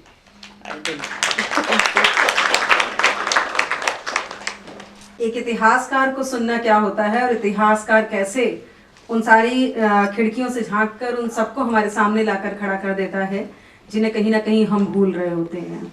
मृदुला जी को सुनते हुए इस बात को बहुत अच्छी तरह से समझा जा सकता है। उन्होंने उन सब नामों की चर्चा की जिन्होंने कहीं ना कहीं इतिहास में एक बहुत बड़ी भूमिका निभाई। अक्सर इतिहास को हम क्लासेस में पढ़कर और वहीं भूल जाते हैं। ज़रूरी है कि उस इतिहास को याद रखा जाए, क्योंकि वही इतिहास हमें ये भी बताता है कि लड़ाई केवल इस बात से नहीं है कि पितृसत्ता जो पुरुष बना रहे हैं, लड़ाई उस पितृसत्ता से भी है जो हम स्त्रियों ने अपने भीतर बनाई हुई है। कहीं ना कहीं उस कंडीशनिंग की हम सब शिकार हैं और लंबे समय तक रही हैं। इसलिए अपने आप से भी एक लड़ाई है जो लड़नी ज़रूरी है। इसलिए लड़ाई सिर्फ बाहरी नहीं, भीतरी भी है। और स्त्री दर्पण को जब उस खिड़की की तरह देखा जा रहा है जो विंडो टू द वर्ल्ड होगी, तो वहीं गांधी जी की उस बात को भी, जिसे अभी अभी बताया गया, याद रखना ज़रूरी है कि कोई है जो स्त्रियों को रसोई से बाहर ला सकता है। उसके बाद स्त्रियों को देखना है कि अब वो बाहर जाना चाहती हैं या भीतर ही रुकी रहना चाहती हैं। आपका बहुत बहुत आभार। अब मैं गीतांजलि जी को आमंत्रित करूंगी, और इसलिए भी आमंत्रित करूंगी क्योंकि अपनी पुस्तक में उन्होंने एक बहुत महत्वपूर्ण बातों के साथ साथ एक बहुत प्रिय बात लिखी जो अक्सर साहित्यकार मानते हैं, उसे दर्ज भी कराते हैं, पर उसे दोहराने की ज़रूरत है। दुनिया को साहित्य की सख्त ज़रूरत है क्योंकि वो उम्मीद और जीवन का द्योतक है। तो मैं इन पंक्तियों के साथ गीतांजलि जी का स्वागत करती हूँ। उम्मीद करती हूँ कि हम रेत समाधि तक की उनकी यात्रा को भी यहाँ पर सुनेंगे और स्त्री दर्पण से उनकी उम्मीदों को भी जानेंगे। बहुत बहुत स्वागत। बेईमानी होगी, थोड़ी सी करने दीजिए। मैंने तो गुजारिश की थी कि अब मुझे कुछ नहीं बोलना है, पर और वाकई मैं कुछ ज़्यादा नहीं बोलूँगी। आप लोगों ने जो बातें बताई हैं मैं सुन रही थी और मैं सोच रही थी कि देखिए इनमें से कुछ बातें कितनी बेसिक लगती हैं, और कि औरतों से ऐसी उम्मीद तब भी की जाती थी, आज भी की जा रही है। लगता है कितनी बेवकूफ़ियाना बातें हैं, हमको हंसी आती है, पर आप सोचिए कि कितनी गंभीर बात है कि अभी भी इतनी बड़ी जगह है इन बातों की, कितनी किस तरह से लोगों के मन में भरी हुई है बातें। तो मैं सोच रही थी और ऐसी थोड़ा सुन रही थी, हैरान हो रही थी। फिर इत्तेफाक होगा, पर मैंने देखा कि काफ़ी सारे पुरुष यहाँ से चले गए, तो एक एक करके इत्तेफाक हो सकता है, लेकिन मन में बात आई कि आखिर क्या है इन बातों में, जो वो सुनकर उनको लगा बहुत सुन लिया, हम चले, क्या हुआ। बहरहाल तो ये सब देखते हुए भी बिल्कुल जाहिर है कि ये बहुत ज़रूरी मुहिम आप लोगों ने चलाई है। हम लोग इससे जुड़ेंगे, हमको भी बहुत अच्छा जाहिर है, बहुत ज़रूरी है और अच्छा लगेगा। मैं ज़्यादा कुछ नहीं कहना चाहती हूँ। मुझे लगता है आप लोगों ने जिस तरह से उसको कंसीव किया है, उसमें ही जो एक ये पूरा एक होलिस्टिक अप्रोच है, ये बहुत ज़रूरी है आज के वक्त में, कि आप औरतों को बिल्कुल अलग नहीं करके देख रहे, ना औरतों के मुद्दों को बिल्कुल अलग करके देख रहे हैं, बल्कि सब आप साथ में लाना चाहते हैं। मुझे लगता है ये बहुत ही अहम बात है, बहुत ज़रूरी बात है, क्योंकि औरतों का अलग मंच बनाना भी एक तरह से एक पॉलिटिकल षड्यंत्र इसमें होता है कि उनको अलग कर दिया जाए। तो बहुत ही अच्छा है कि आप ऐसा नहीं करेंगे। और आपने कहा कि इसमें राजनीतिक मुद्दे भी बिल्कुल आएंगे, और मुझे लगता है कि राजनीतिक तो देखिए हर चीज़ होती है, पर बहुत अच्छा है कि इस पर फोकस है और बहुत ज़रूरी है। और मेरे लिए ये बात मायने रखती है कि साहित्यिक संवेदना और स्त्री संवेदना, स्त्री के प्रति संवेदना, इन चीज़ों को अगर लोगों के ज़हन में ये संवेदना अगर पाठकों के ज़हन में ये पत्रिका और उजागर करती है, उनमें इसके प्रति एक विवेक जगाती है, साहित्यिक संवेदना और स्त्री के प्रति संवेदना, तो मेरे लिए तो ये बहुत बड़ी बात है। क्योंकि मुझे लगता है कि शायद हम बहुत सी बात करते हैं कि ये भावना आहत हुई, वो भावना आहत हुई, स्त्री भावना आहत हुई और साहित्यिक भावना आहत हुई, इसकी बात हम नहीं करते, और कोई प्रावधान नहीं है कि हम ये भावनाएं आहत हो तो हम कुछ खास कर भी पाएँ। पूरा जो समाज है और पूरे जो सिस्टम है, इस तरह से इन्हें घेरे हुए है कि हम कुछ ज़्यादा कर ही नहीं पाते, हमारे पास रास्ते नहीं होते हैं। तो मुझे लगता है कि ये बहुत बढ़िया पहल है, या उसको आप फिर से आपने शुरू किया है, बहुत ही खुशी की बात है। और बस मैं कहूँगी बहुत शुभकामनाएं और बहुत बधाई, और हम सब साथ हैं और ज़रूर ये बहुत आगे जाएगी। शुक्रिया। ये सच बात है कि हम अलग अलग अपने अपने अजनबी और अपने अपने द्वीप नहीं बना सकते, अलग अलग आइलैंड पे जाके नहीं रहा जा सकता, उसकी अपनी समस्याएं हैं। जब साथ रहना है तो समस्याएं भी होंगी, उन पर बातचीत भी होगी और उनके समाधान भी ढूंढे जाएंगे। यहाँ तक आते आते अब हम उस मोड़ पे आ चुके हैं जहाँ मैं आज की अध्यक्ष मृदुला गर्ग जी को यहाँ आमंत्रित करूंगी। उनके ही उपन्यास चितकोबरा में वो लिखती हैं कि हम कुछ भी करें उसमें पैशन होना जरूरी है। ये उनका बहुत प्रिय शब्द है, वो कहती भी है, बार बार वो बार बार कहती हैं, ये उनका बहुत प्रिय शब्द है। वो पैशन होना जरूरी है, फिर चाहे वो प्रेम हो या कुछ भी। तो मुझे ऐसा लगता है कि वो पैशन उनके उपन्यासों में, उनकी रचनाओं में, उनके संस्मरणों में हर जगह बिखरा पड़ा है। जब वो बात भी करती हैं तो वो पैशन वहाँ नजर आता है। और वो मुद्दों को लेकर उसी अंदाज में, उसी ताकत से अपनी बात को रखती हैं। मैं मैम का बहुत बहुत स्वागत करती हूँ। उनके उपन्यासों को पढ़ते और पढ़ाते हुए हम लोग हिंदी साहित्य से जुड़े रहे हैं, तो उस रूप में भी मैं उनका स्वागत करती हूँ और आज की अध्यक्ष के रूप में भी। आइए। Can mic be given to her? नहीं मैम आप वहीं बैठिए। आज तक मैं बैठ के नहीं बोली। That's what I thought कि हाँ आप नहीं आती हैं। इंतजार करे ऐसी नौबत ना आए कि बैठ के बोलना पड़े। दोस्तों, मैं अध्यक्ष हूँ इसका मुझे बिल्कुल पता नहीं था, अभी अभी पता चला है, और किस हिसाब से मैं अध्यक्ष हूँ वो मेरी समझ में नहीं आया। असल में तो मृदुला मुखर्जी को मैं इतनी अभिभूत होकर सुन रही थी, क्योंकि अरुणा आसफ अली को कुछ मैं बहुत छोटी थी, 9 साल की थी जब आज़ादी मिल गई, मगर उनका पिताजी से काफ़ी संबंध रहा था, उनके कागजात वगैरह कुछ उन्होंने छुपाए भी थे, तो वो जैसे साक्षात मेरे सामने आ गई।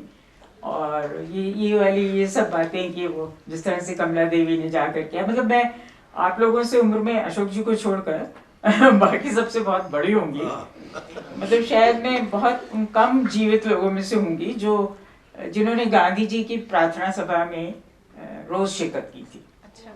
मतलब मैं उस दिन भी थी जिस दिन वहाँ बम फटा था, हाँ, मगर उस दिन नहीं थी जिस दिन उनका असैसिनेशन हुआ। और जब बम वो फटा था तो गांधी जी ने कहा बैठ, और सब लोग बैठ गए, मतलब कुछ भी हलचल नहीं मची। ये नहीं हुआ कि भाई भागो दो। अब आप सोचो अगर यहाँ भी बम फट जाए तो शायद मुझे छोड़ के सब भाग जाए। मैं इसलिए नहीं भागूंगी कि मुझे डर लगता है कि गिर ना जाऊं।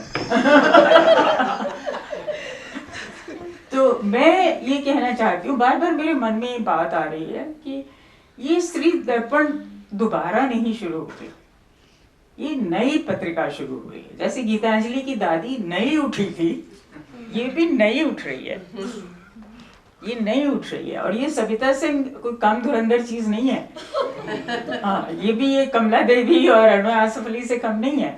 तो ये इसको अपनी तरीके से चलाएंगे। रामेश्वरी नेहरू कौन थी बतलाया गया ना हमें, मोतीलाल नेहरू की भतीजे की या भांजे की जो भी बहू थी। ये सब अब परिवार की जरूरत नहीं रही स्त्रियों को, ये किसी के बतलाने की जरूरत नहीं रही कि सविता सिंह किसकी बहू थी या क्या थी। तो ये एक काफी फर्क आया है, मैं समझती हूँ। अब पुरुष इसीलिए उठ के भी चले गए होंगे कि भैया ये औरतों के हाथ में ही जब चला गया सारा मामला, तो हम कहाँ बैठ के क्या करेंगे। मगर जो असल बात है वो तो ये है कि आज के जो हालात हैं वो तो परतंत्रता के दिनों से बदतर है। तब तो एक विदेशी ताकत सी, उससे हम लड़ रहे थे, और दुनिया का एक तरह से श्रद्धा थी हमारे लिए गांधी जी को लेकर, खास करके भाई देखो किस तरह से ये लोग लड़ रहे हैं, और इतनी बड़ी ताकत से लड़कर और उससे उसको हमने निकाल दिया। चाहे उनके सारे उसूल हम पकड़े रहे, वो दूसरी बात है। हम उस तरह से आज़ाद नहीं हो पाए जैसे हम होना चाहते थे, जैसे गांधी जी होना चाहते थे, फिर भी। मगर अब क्या होगा? अब भारत छोड़ो कहना पड़ेगा ना फिर से। कुछ लोग भारत छोड़ेंगे तभी बात बनेगी। तो उनसे कैसे भारत को छुटकारा दिलाया जाए? और इसको तो कहते भी लोग डरते हैं। अशोक जी ने एक शुरू किया था विरोध में तरकीब श्रृंखला, तो कुछ लोगों ने लिखा ही नहीं। मतलब कुछ भी कहो, मैंने देखा कि जब भी मैं कुछ कहना शुरू करती हूँ तो लोग इधर उधर देखने लगते हैं। मैं जैसे एक बात कहती हूँ कि जहाँ पर तानाशाह होता है वहां पर क्रांति हो जाती है, और वो उस तानाशाह हटा दिया जाता है। हो सकता है कि काफी बार, कम से कम हिटलर के उसमें तो हम जानते ही हैं, बिना विदेशी हस्तक्षेप के वो संभव नहीं था। अगर जापान बेवकूफों की तरह जाके पर्ल हार्बर पर आक्रमण न कर देता तो अमेरिका तो आराम से बैठा था कि मरो खपो, यूरोप में हमें क्या मतलब। और फिर हिटलर, मतलब हर तानाशाह ये सोचता है ना कि मैं फर्क हूं, मेरे जैसा न भूतो न भविष्यति। तो उसने नेपोलियन से कोई सीख नहीं ली, वो जाके रूस में घुस गया। तो अगर ये दोनों चीजें नहीं होती तो अब तक ऐसे ही चला आ रहा होता, कोई अंतर नहीं आना था। वो तो सब मन से नाजी थे। ज्यादातर जर्मनी के लोग मन से नाजी थे, और वो मतलब इस हद तक यहूदियों की सफाया कर रहे थे कि कहीं उनको इंसान मान ही नहीं रहे थे। इंसान क्या, अपने प्रिय घोड़ों से भी कहीं बदतर मान रहे थे। तो वैसे ही चलता रहता। मगर जब हम तानाशाह को चुनते हैं, हिटलर को भी चुना गया था, याद है वो मोबिट का इलाका था सिर्फ जिसने हिटलर को वोट नहीं दिया था, और उसको उसने नेस्तनाबूद कर दिया था बिल्कुल। मैं जब जर्मनी गई तो हमें मोबिट में ठहराया गया था, और वहाँ पर कंसंट्रेशन कैंप था ही, और वो अजीब सी बात थी कि वो टूरिस्टों की तरह हमको वहाँ ले जाया गया था। उनका एक ये अपराध बोध कम करने का तरीका था कि भाई कंसंट्रेशन कैंप ले जाके दिखा दो इनको, सैलानियों को। तो मेरे साथ जो एक मुझे बहुत ही ये घटना जो है एकदम बहुत ही रोमांचक है और रोंगटे खड़े करने वाली है। वहाँ पर एक महिला थी, मोनिका मंसूर, लेखिका थी मेक्सिको की। तो एक तो उनकी मजेदार बात ये थी कि कोई भी अगर कोई बहुत अपरिपक्व सी बात करता, बेवकूफ़ों वाली है, मकाना बात करता, तो कहती कोई बात नहीं माफ़ करो, उसके जन्म ही बहुत कम हुए हैं, उसने बहुत कम बार जन्म लिया है, इसलिए वो ऐसा है, अभी तक वो पूरा बना ही नहीं इंसान। तो हम जब कंसंट्रेशन कैंप गए तो मोनिका मंसूर ने कहा, मेरे मन में भी बार बार ये बात आ रही थी कि इसमें दिखलाने के लिए क्यों लाए हो हमें।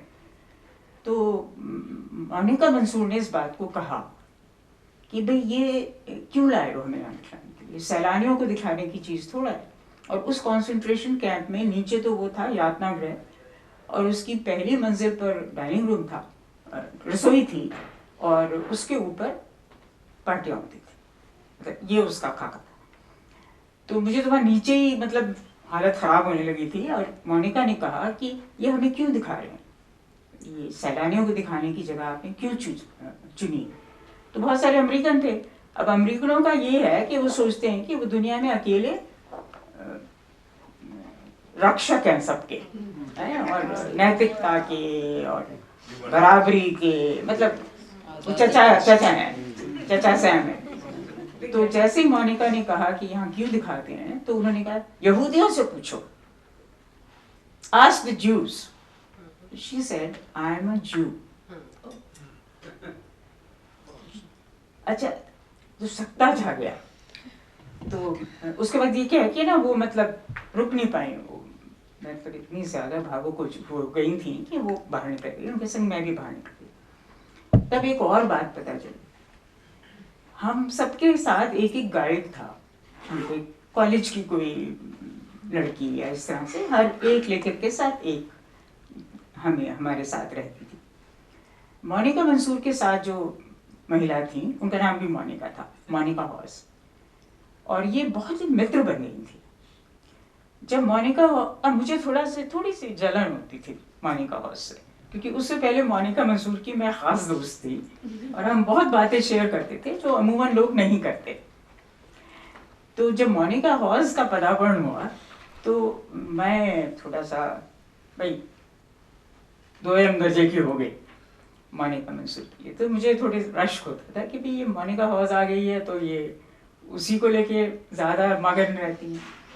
तो जब मोनिका हॉस, मतलब हम लोग जब छोड़ रहे थे, जर्मनी से आ रहे थे, तो आखिरी दिन मुझे मोनिका मंसूर ने कहा कि आज, मैंने कहा मोनिका हॉस नहीं है, तो कहने लगी नहीं वो अब नहीं आएंगी, और आज मैं तुम्हें उनके बारे में बता सकती हूँ क्योंकि अब तुम उनसे नहीं मिलोगी। वो, उनके पिता एक नाजी अफसर थे, मोनिका हॉस के, और ये बात किसी को पता नहीं थी परिवार में, और वो ऊंचे अफसर थे। वो उन लोगों में से नहीं थे जो आदेश पालन करते थे, वो बाकायदा वो जो भी उनके आदेश होते थे, नारकीय किस्म के जो देते थे, वो देने वालों में से थे, ऊंचे नाजी अफसर थे। तो जब वो ट्रायल्स हो रहे थे वॉर क्रिमिनल्स के, तो उनका भी ट्रायल हुआ, तब ये राज खुला। तो जैसे ही राज खुला, उनके पुत्र ने तो आत्महत्या कर ली, उनकी पत्नी ने तलाक ले लिया। फिर ये जो इनके पिता थे हॉस, उनको कैंसर निकला तो उनको फिर जेल से छोड़ दिया गया, वो मतलब खत्म कर दिया। आरोप तो सब सिद्ध हो ही चुके थे, मगर उनको फिर कोई सजा नहीं दी गई। आखिरी स्टेज पर थे वो, कैंसर के चौथे स्टेज पर थे, तो उनको रिहा कर दिया। अब उनको देखने वाला कोई नहीं था। तो मोनिका के सामने ये दुविधा थी कि वो पिता को देखे, छोड़ दे, मरने दे, क्या करे। तो फिर वो पिता को देखने लगी। तो उसने सोचा भाई कुछ दिन जिए, अब वो जीते ही चले गए। ये खास बात होती है। कुछ लोग ऐसे होते हैं हमें अपने किए पर कोई शर्म नहीं है। जिसे अपने किए पर कोई शर्म नहीं होती वो बहुत गांधी की पंक्ति है, कोई नहीं मरता अपने पाप से। हाँ, वही बात है, बिल्कुल वही बात है। तो ये जीते ही जाए। अब मोनिका हॉस तो पूरी उसकी कोई मतलब उसकी जिंदगी ही कोई नहीं थी, वो अपने पिता को देखती जा रही।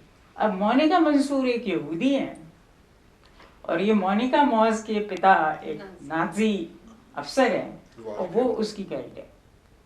तो एक ऐसी घटना थी, मतलब लोमहर्षक घटना थी कि बहुत बार ये मैं बतलाया एक आदि इंसान को, अब यहाँ पर तो मैं जरा बतला रही हूँ सब लोगों के सामने। तो किसी जिसको बताया उसने कहा कहानी लिख लो। मैंने कहा नहीं भैया, इस पर कहानी नहीं लिखी जा सकती, ये ज्यों की त्यों ही बयान की जा सकती है। इसीलिए महादेवी वर्मा ने रेखा चित्र जो लिखे, कहानियां नहीं बनाई उनकी। तो अब मैं एक संस्मरण अपना मैंने लिखा है लंबा, उसमें ये वाक्य आता है, मगर कहानी इसकी नहीं बनाई जा सकती, ये कहानी नहीं है। मगर ये एक ऐसी चीज है कि उसके बाद मुझे और भी इस बात पर गुस्सा आता था कि ये अंदर से अभी भी नाजी हैं।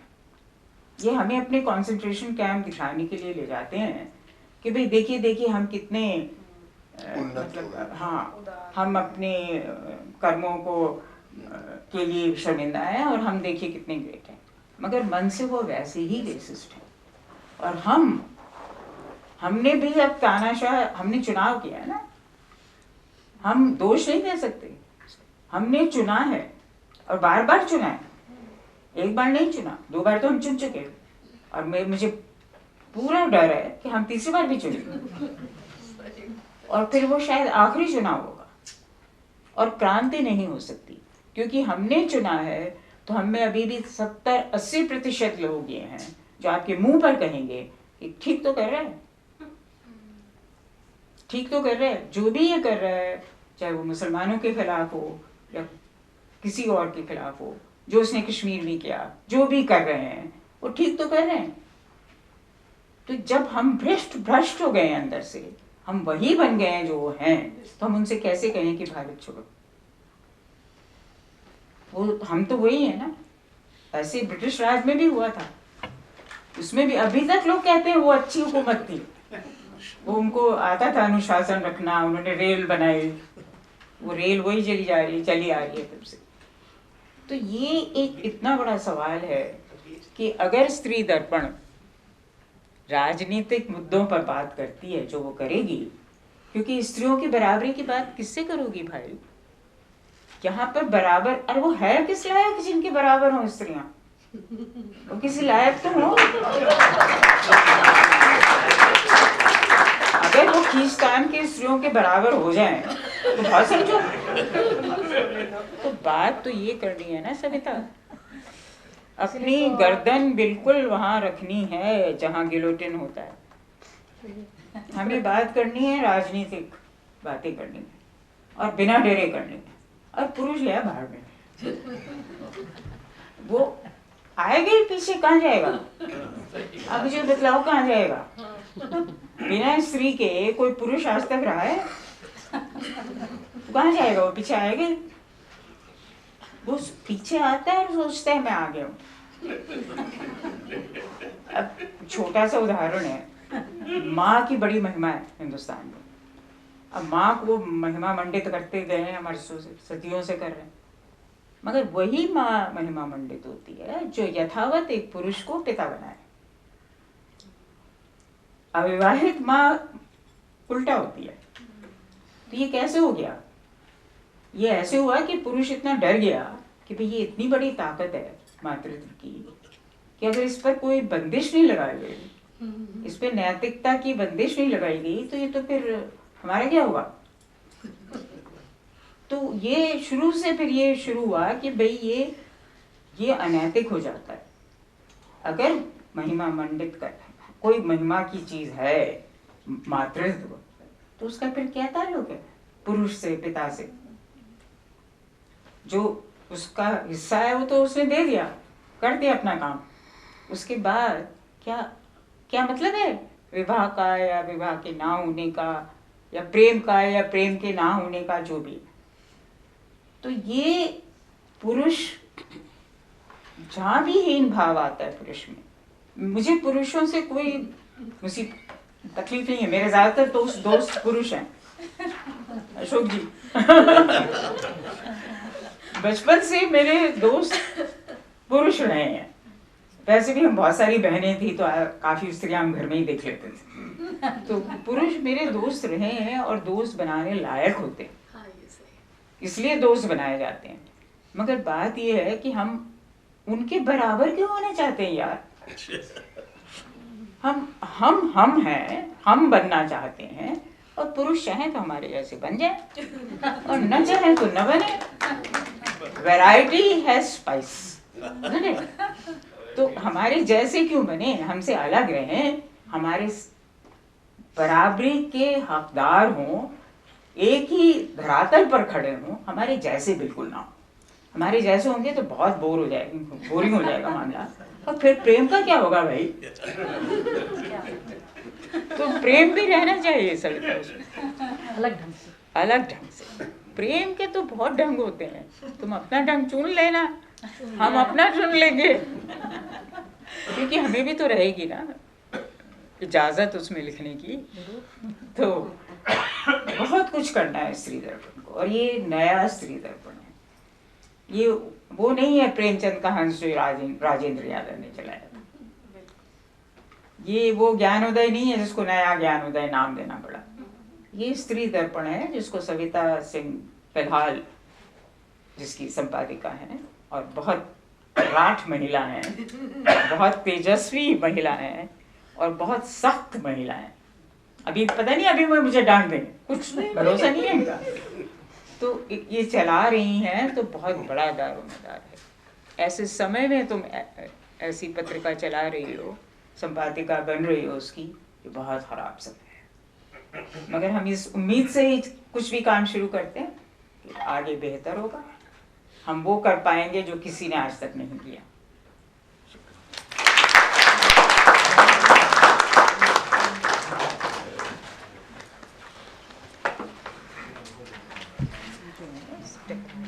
मैंने मतलब गर्ग जी का परिचय देते हुए कहा था कि पैशन, और वो उनकी पूरी बातचीत में वो नज़र भी आता है, वो पैशन, वो अनुशासन, और एक बहुत महत्वपूर्ण बात जिसकी तरफ उन्होंने संकेत किया कि उन सारी संस्थाओं, विवाह भी एक संस्था ही है, संस्थाएं अक्सर नैतिकता को हस्तगत करती चली जाती हैं और नैतिकता को हमारे लिए अनिवार्य बना देती हैं।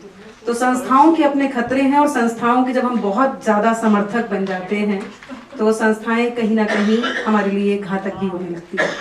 बहुत महत्वपूर्ण बातों की तरफ उन्होंने संकेत किया, और एक बहुत ज़रूरी बात कि कोई भी पत्रिका या कोई भी चीज़ या कोई भी रचना, वो केवल उसका नवीकरण नहीं होती, वो अपने आप में बिल्कुल एकदम नई होती है, और उसे उस नए रूप में ही देखा जाना चाहिए।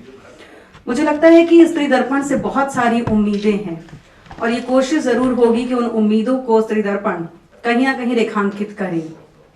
मैं अब अशोक वाजपेयी जी को आमंत्रित करना चाहूँगी 2 बातें कहते हुए, थोड़ा सा परिचय जो है वो रजा फाउंडेशन का देते हुए, और तब मैं सर को आमंत्रित करूँगी। और जिस उम्मीद की बात हम लगातार करते रहे हैं, वो उम्मीद उनकी कविताओं में हर जगह मौजूद है, चाहे वो बच्चों पर लिखी गई कविताएं हो, स्त्रियों पर या प्रेम पर। वो उम्मीद उनकी रचनाओं में बहुत महत्वपूर्ण है, और मैं यहाँ गीतांजलि जी की बात को दोहराते हुए भी उनको बुलाऊंगी, क्योंकि उन्होंने कहा कि हमें एक ऐसा मंच नहीं बनाना है जो सिर्फ स्त्रियों का मंच हो, क्योंकि ये भी एक खास तरह की पॉलिटिकल कॉन्स्पिरेसी है। ये मंच तभी पूरा हो सकता है जब यहाँ पर वो सब पुरुष भी साथ में खड़े हों, जिनके भीतर जो है वो एक तरह का स्त्री विमर्श खदबदाता रहता है, और वो साथ खड़े होंगे, तभी ये बात पूरी हो सकेगी। रजा फाउंडेशन का परिचय बहुत संक्षेप में दे दूं। मशहूर चित्रकार सैयद हैदर रजा ने युवा लेखकों और कलाकारों की मदद और उनके विकास के लिए 2001 में अपनी कुछ संपत्ति रजा फाउंडेशन न्यास नई दिल्ली को समर्पित की थी। मृत्यु से पहले उन्होंने अपनी वसीयत में यह कहा कि उनके बाद उनकी सारी संपत्ति इसी संस्था के पास रहेगी, जिससे युवा लेखकों और कलाकारों को प्रोत्साहन और उचित मंच मिल सके। ऐसा करने की कई वजह थी, और उसमें एक बहुत महत्वपूर्ण वजह यह थी कि रजा साहब को पेंटिंग के अलावा साहित्य और अन्य कलाओं में भी बहुत दिलचस्पी थी। इसलिए रजा फाउंडेशन साहित्य, नृत्य, संगीत, शास्त्रीय संगीत और चित्रकला से संबंधित अनेक आयोजन करता है। रजा फाउंडेशन ने 2016 से हिंदी के कुछ श्रेष्ठ प्रकाशनों के साथ मिलकर पुस्तक प्रकाशन भी शुरू किया। इस श्रृंखला का नाम रजा पुस्तक माला रखा गया। अब इस पुस्तक माला में अनेक पुस्तकें छप चुकी हैं, और इसके प्रधान संपादक वरिष्ठ लेखक अशोक वाजपेयी जी और संपादक पीयूष दहिया जी हैं। अशोक वाजपेयी सर अभी रजा फाउंडेशन के प्रबंध न्यासी भी हैं। मैं रजा फाउंडेशन की तरफ से भी बातचीत करने के लिए वरिष्ठ लेखक के रूप में, हम सबके उम्मीदों के लेखक के रूप में उनका यहाँ स्वागत करती हूँ। स्वागत है सर।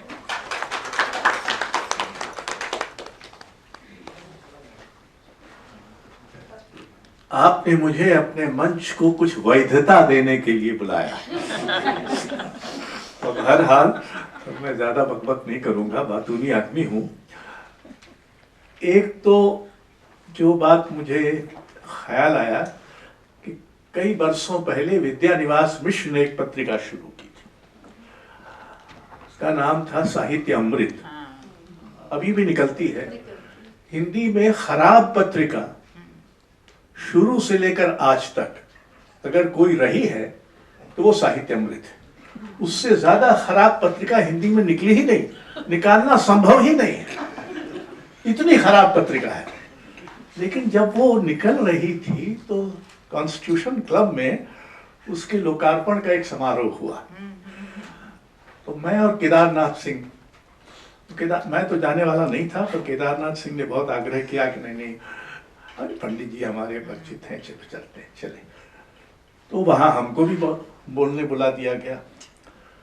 तो मैंने शुरुआत इससे की कि हो सके तो नई पत्रिका नहीं निकालना चाहिए।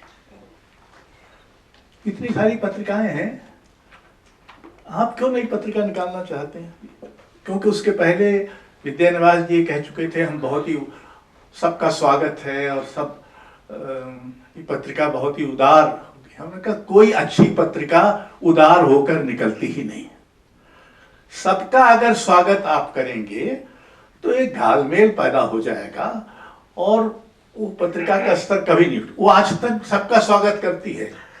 तो जैसे हमारे मध्य प्रदेश में वो होता था सड़कों पर वो जो लिखे होते ना बहुत सारे के जल्दी मत चलिए वगैरह वगैरह, तो ऐसे ही एक लिखा होता था सद्भाव से सभी खुश रखते हैं। तो ये सद्भाव अगर है इतना, तो मुझे ये प्रसन्नता है कि स्त्री दर्पण हस्तक्षेप करने वाली पत्रिका बनना चाहती है और उसको यही बनना चाहिए। वो हस्तक्षेप सिर्फ जैसा कि औरों ने भी सुझाया ही कि स्त्री विमर्श तक सीमित नहीं होना चाहिए। इस समय हम बहुत भयानक संकट में हैं जिसका कुछ जिक्र हमारी संस्कृति, हमारी भाषा, सब कुछ हमसे छीना जा रहा है। हिंदी भाषा तो अगर आप सार्वजनिक माध्यम देखें तो झगड़े, गाली गलौज, घृणा फैलाने की भाषा बन के सामने आ रही है। ऐसे हालत में ये जरूरी है कि हम बहुत गहरा सांस्कृतिक और बौद्धिक हस्तक्षेप करें और ये पत्रिका उसका मंच बने। आपको बहुत लोगों की ये अपना द्वार, जैसे आपने खुद ही कहा कि आप सब ठोस बजा के देंगी और लेखकों को सब लेख आ जाएं वगैरह वगैरह। और मैं आपको ये बताऊं कि एक ज़माने में और वे व्यस्तता का आप उल्लेख न करिए। मैंने जब पूर्वाग्रह पत्रिका निकाली थी और उसका संपादन करता था, तो मैं 4 विभागों का तो सचिव था और 5 संस्थाओं का डायरेक्टर था, और उसके बावजूद पूर्वाग्रह निकलती थी। तो पूर्वाग्रह में श्रीराम वर्मा ने कुंवर नारायण पर 80 पृष्ठों का एक निबंध भेजा। अब श्रीराम वर्मा हमारे बड़े मित्र थे और बड़े कायदे के आदमी थे, लेकिन और हम लंबे लंबे लेख छापते थे, पर 80। तो मदन सोनी आए, उन्होंने कहा सर अब हम तो नहीं लिख सकते, आपके मित्र हैं तो आप ही चिट्ठी लिख दीजिए। हमने श्रीराम वर्मा की चिट्ठी लिखी, भाई ये बहुत बड़ा है, अच्छा है, इसको पुस्तक में ले लेना, पर हमारे लिए इसको थोड़ा छोटा कर दो। श्रीराम वर्मा की चिट्ठी आई कि भाई मैं नहीं कर सकता, तुम ही कर दो। तो हमने ये काम मदन सोनी पर ही सौंपा। उन्होंने उसको काट पीट के कोई 40 पृष्ठ का कर दिया। तो वो 40 पृष्ठ का छप गया। तो श्रीराम कह रहे तुमने तो इसको बहुत सुधार के बहुत ही अच्छा कर दिया है, मैं अब इसी को खाऊंगा, बाकी छोड़ देता हूं मैं। तो उस जमाने में हमने एक दूसरा नियम बनाया था। नियम ये बनाया था कि संपादक की किसी पुस्तक की समीक्षा इस पत्रिका में नहीं होगी। और ये उस समय बनाया जब मेरी सबसे अधिक पुस्तकें निकली। दूसरा, लोग बहुत चतुर होते हैं, तो आपको चिट्ठी लिखेंगे कि सविता जी, जैसा कि आपने फला जगह कहा है, या जैसा कि आपकी फलानी कविता का अंश है, ये सब चापलूसी के धंधे स्त्रियां और पुरुष दोनों करेंगे। हाँ, स्त्रियां इससे कोई बड़ी मुक्त नहीं होने वाली है, वो भी करेंगी। तो ये भी कुछ एक आचरण का की शुद्धता बरतनी होगी संपादक को। कि हमारे यहाँ ये था कि अगर कोई मेरा उल्लेख करे कि जैसा कि अशोक वाजपेयी जी ने विनोद कुमार शुक्ल के बारे में कहा है, वो लेख वापस छप ही नहीं सकता था। तीसरा, हमने सहमति का कोई पत्र नहीं छापा, प्रशंसा का कोई पत्र नहीं छापा कभी, सिर्फ असहमति के पत्र छापे। ऐसे पत्र छापे जिसमें ये लिखा होता था कि आप प्रतिक्रियावादी हैं और ये है और वो है और आप पूंजीवाद के समर्थक हैं, हम छापते थे उसको। क्या ये हमको गाली दे रहा है तो हम इसको छापेंगे। लेकिन प्रशंसा का पत्र के क्या आपने एक चमक पैदा कर दी है और आपका ये वो हम नहीं छापते। तो मैं एक वरिष्ठ संपादक होने के नाते आपको ये सलाह दे रहा हूँ कि आप ये प्रशंसा के पत्र न छापें। और हो सकता है इस बीच आपकी बहुत किताबें निकलेंगी, क्योंकि आप तो सक्रिय हैं जैसा कि सब लोग कह ही रहे हैं। तो उन पुस्तकों को इस पत्रिका से दूर रहना चाहिए। एक अपने को आचरण की संहिता बनानी चाहिए। तीसरी बात यह है जो असल में तो मजुल्ला जी ने कह दी कि एक नया भारत छोड़ो आंदोलन चलाने की जरूरत है। और हम हालांकि वो कहते हैं कि मुसलमान छोड़ के भारत चले जाएं, तो अल्पसंख्यकों से कहा जा रहा है कि भारत छोड़ो, और ऐसे कई वर्गों से कहा जा रहा है कि तुम भारत छोड़ो। ये भारत छोड़ेंगे कैसे? क्योंकि वो भारत जो अभी तक बना हुआ था, आधा अधूरा, अपर्याप्त, बहुत सारी अपूर्णताओं से, विडंबनाओं से घिरा हुआ, फिर भी एक लोकतांत्रिक भारत था। और वो भारत अब हमारे हाथ से छीने जाने के कगार पर पहुंच रहा है। और इसमें बहुत बड़ी भूमिका हिंदी अंचल की है। हिंदी अंचल इस समय, आप आंकड़े देखें, इस सरकार के आंकड़े सब झूठे होते हैं वैसे, क्योंकि वो गड़बड़ सड़बड़ करता रहता, ज्यादातर तो जारी ही नहीं करते। फिर जब करते हैं, हत्या, सबसे अधिक हत्याएं देश में उत्तर प्रदेश में होती है। सबसे अधिक बलात्कार बच्चों के साथ भी और स्त्रियों के साथ भी उत्तर प्रदेश में होते हैं। सबसे अधिक हिंसा की घटनाएं, सबसे अधिक, इन जितने आप अपराध सोच सकते हैं, अगर पूरा हिंदी अंचल आप उनके आंकड़े इकट्ठे कर दें तो वो देश में हत्याओं के जो आंकड़े हैं उससे लगभग 5 या 7 गुना हिंदी अंचल में। मैंने सब हिसाब लगा रखा है और मैं लिखा भी है इसके बारे में। तो ये अंचल जो है, अगर इसमें भारत छोड़ो आंदोलन फिर से नहीं शुरू हुआ, अपना जो भी रूप ले वो, और नागरिक ये कहना कि कोई और करेगा, हम सब इसकी बड़ी आदत है कि हर काम कोई दूसरा करे तो हम साथ हो जाएंगे, खुद अपने से कोई काम करना चाहता नहीं। अब वो समय नहीं है कि दूसरों की आप प्रतीक्षा करें। जिन महादेवी का कई बार जिक्र हुआ, उसी की एक पंक्ति थी जो हम लोग उस जमाने में बहुत गाते थे, और जिस पर रजा साहब ने संयोगवश अपना एक बहुत मशहूर और बहुत कीमती चित्र भी बनाया है। पंथ होने दो अपरिचित, प्राण रहने दो अकेला। हमको पता नहीं है कि वो कैसे होगा। पंथ होने दो अपरिचित और प्राण रहने दो अकेला। हम अकेले हैं, एकला चलो रे, रविंद्रनाथ ने एक जमाने में कहा था। तो कुल मिलाकर जब तक ये चेतना नहीं जागेगी कि हमको कुछ करना है, हमको शुरू करना है, स्त्री की मुक्ति ये व्यापक मुक्ति के बिना संभव नहीं है, क्योंकि इस समय जो सत्ता रूढ़ शक्तियां हैं वो पुरुष प्रधान शक्तियां हैं।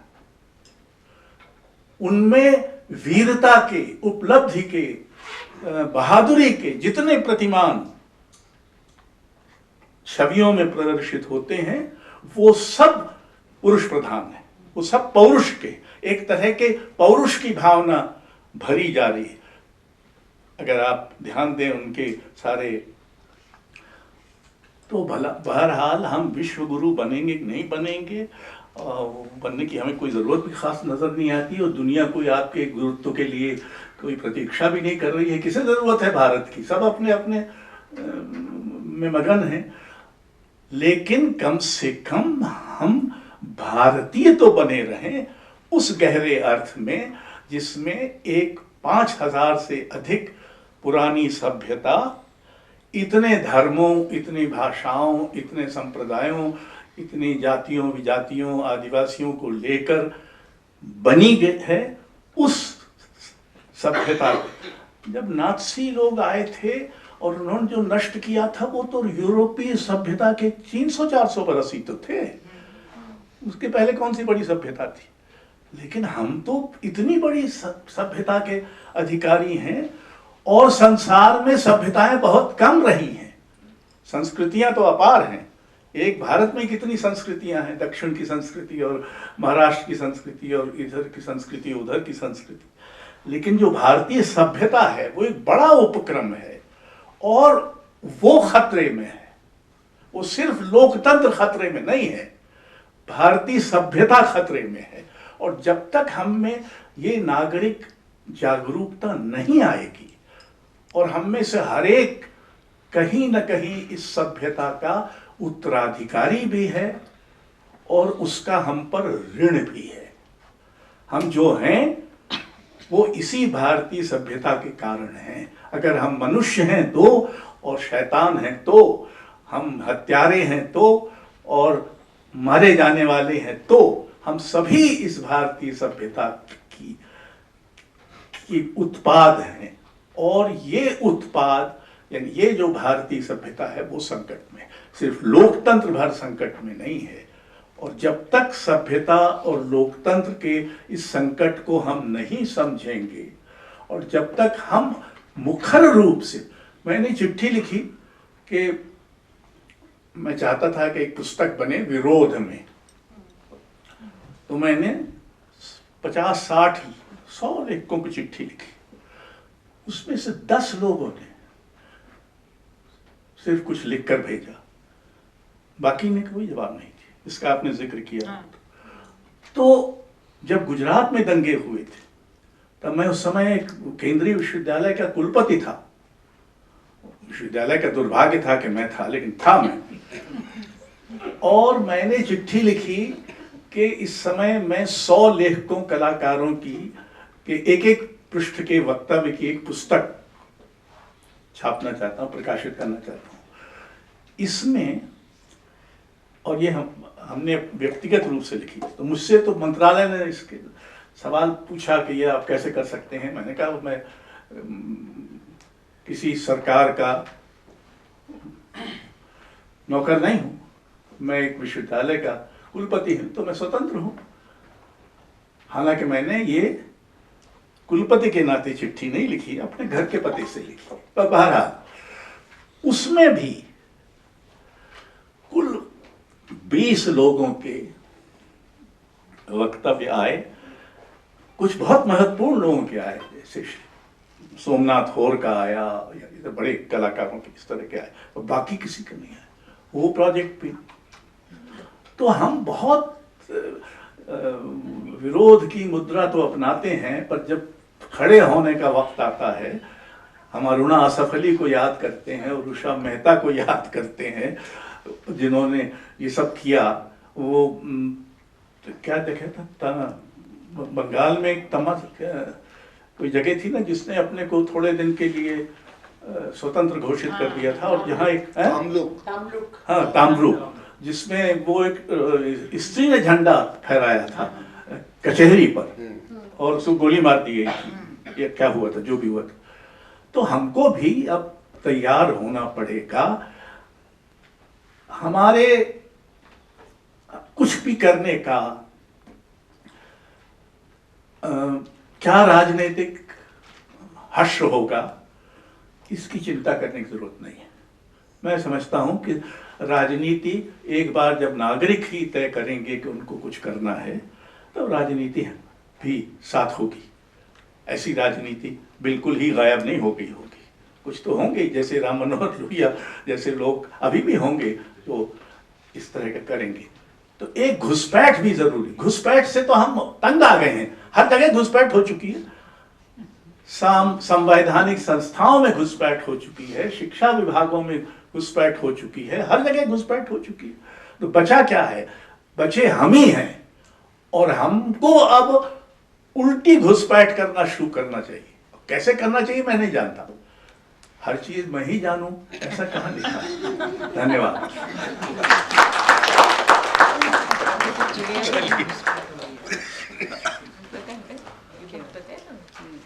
चलो भाई खत्म करो। हर जू की हर जगह एक वेबसाइट होती है, उसमें नेशनल जो एक जंतु होता है। पत्रिका से बहुत सारी उम्मीदें हैं, और उन उम्मीदों के साथ साथ बहुत सारी चुनौतियां भी। उन चुनौतियों की तरफ अभी अशोक वाजपेयी जी ने ध्यान दिलाया कि संपादक को क्या मुद्रा रखनी होगी, और किस तरह से खुद को भी एक तरफ रखते हुए तब पत्रिका को तैयार किया जा सकता है। बहुत सारे खतरों का जिक्र हुआ, उन खतरों पर प्रतिक्रियाएं भी मैं देख रही थी, लगभग सभी तरफ दिखाई दे रही थी। और वो सुनते हुए राजेश जोशी जी की एक कविता याद आई, जो इस पागलपन में शामिल नहीं होंगे मारे जाएंगे, जिसकी आखिरी पंक्तियां हैं, सबसे बड़ा अपराध है इस समय निहत्थे और निरपराधी होना, जो अपराधी नहीं होंगे मारे जाएंगे। तो ये खतरे लोकतंत्र के भी हैं, ये खतरे पत्रिकाओं के सामने भी हैं, ये खतरे स्त्री दर्पण पत्रिका के सामने भी होंगे। लेकिन मजबूती से खड़े होकर वो अपना रास्ता बनाएगी, और अपने समय के साथ हस्तक्षेप करते हुए बहुत मजबूत स्तर पर वो अपनी आवाज़ को रख पाएगी, हम ये उम्मीद करते हैं। आप सभी का बहुत बहुत आभार कि आप यहाँ आए, आपने समय दिया और इस लोकार्पण का हिस्सा बने। हम उम्मीद करेंगे कि आप इसके लेखन का हिस्सा होंगे, इस बदलाव का हिस्सा होंगे, और तब कहीं हम आने वाले समय में इतिहास में इसका जिक्र कर पाएंगे। कार्यक्रम को हम यहीं पर समाप्त करते हैं। आप सभी का बहुत बहुत आभार। मंचासीन अतिथियों से लेकर सामने बैठे सभी मित्रों, वरिष्ठों और सभी मित्रगणों का बहुत बहुत आभार। विमल जी शायद बाहर इशारा कर रहे हैं, तो बाहर पत्रिका है, आप पत्रिका देखें, आप पत्रिका वहां से खरीद भी सकते हैं। बहुत बहुत शुक्रिया।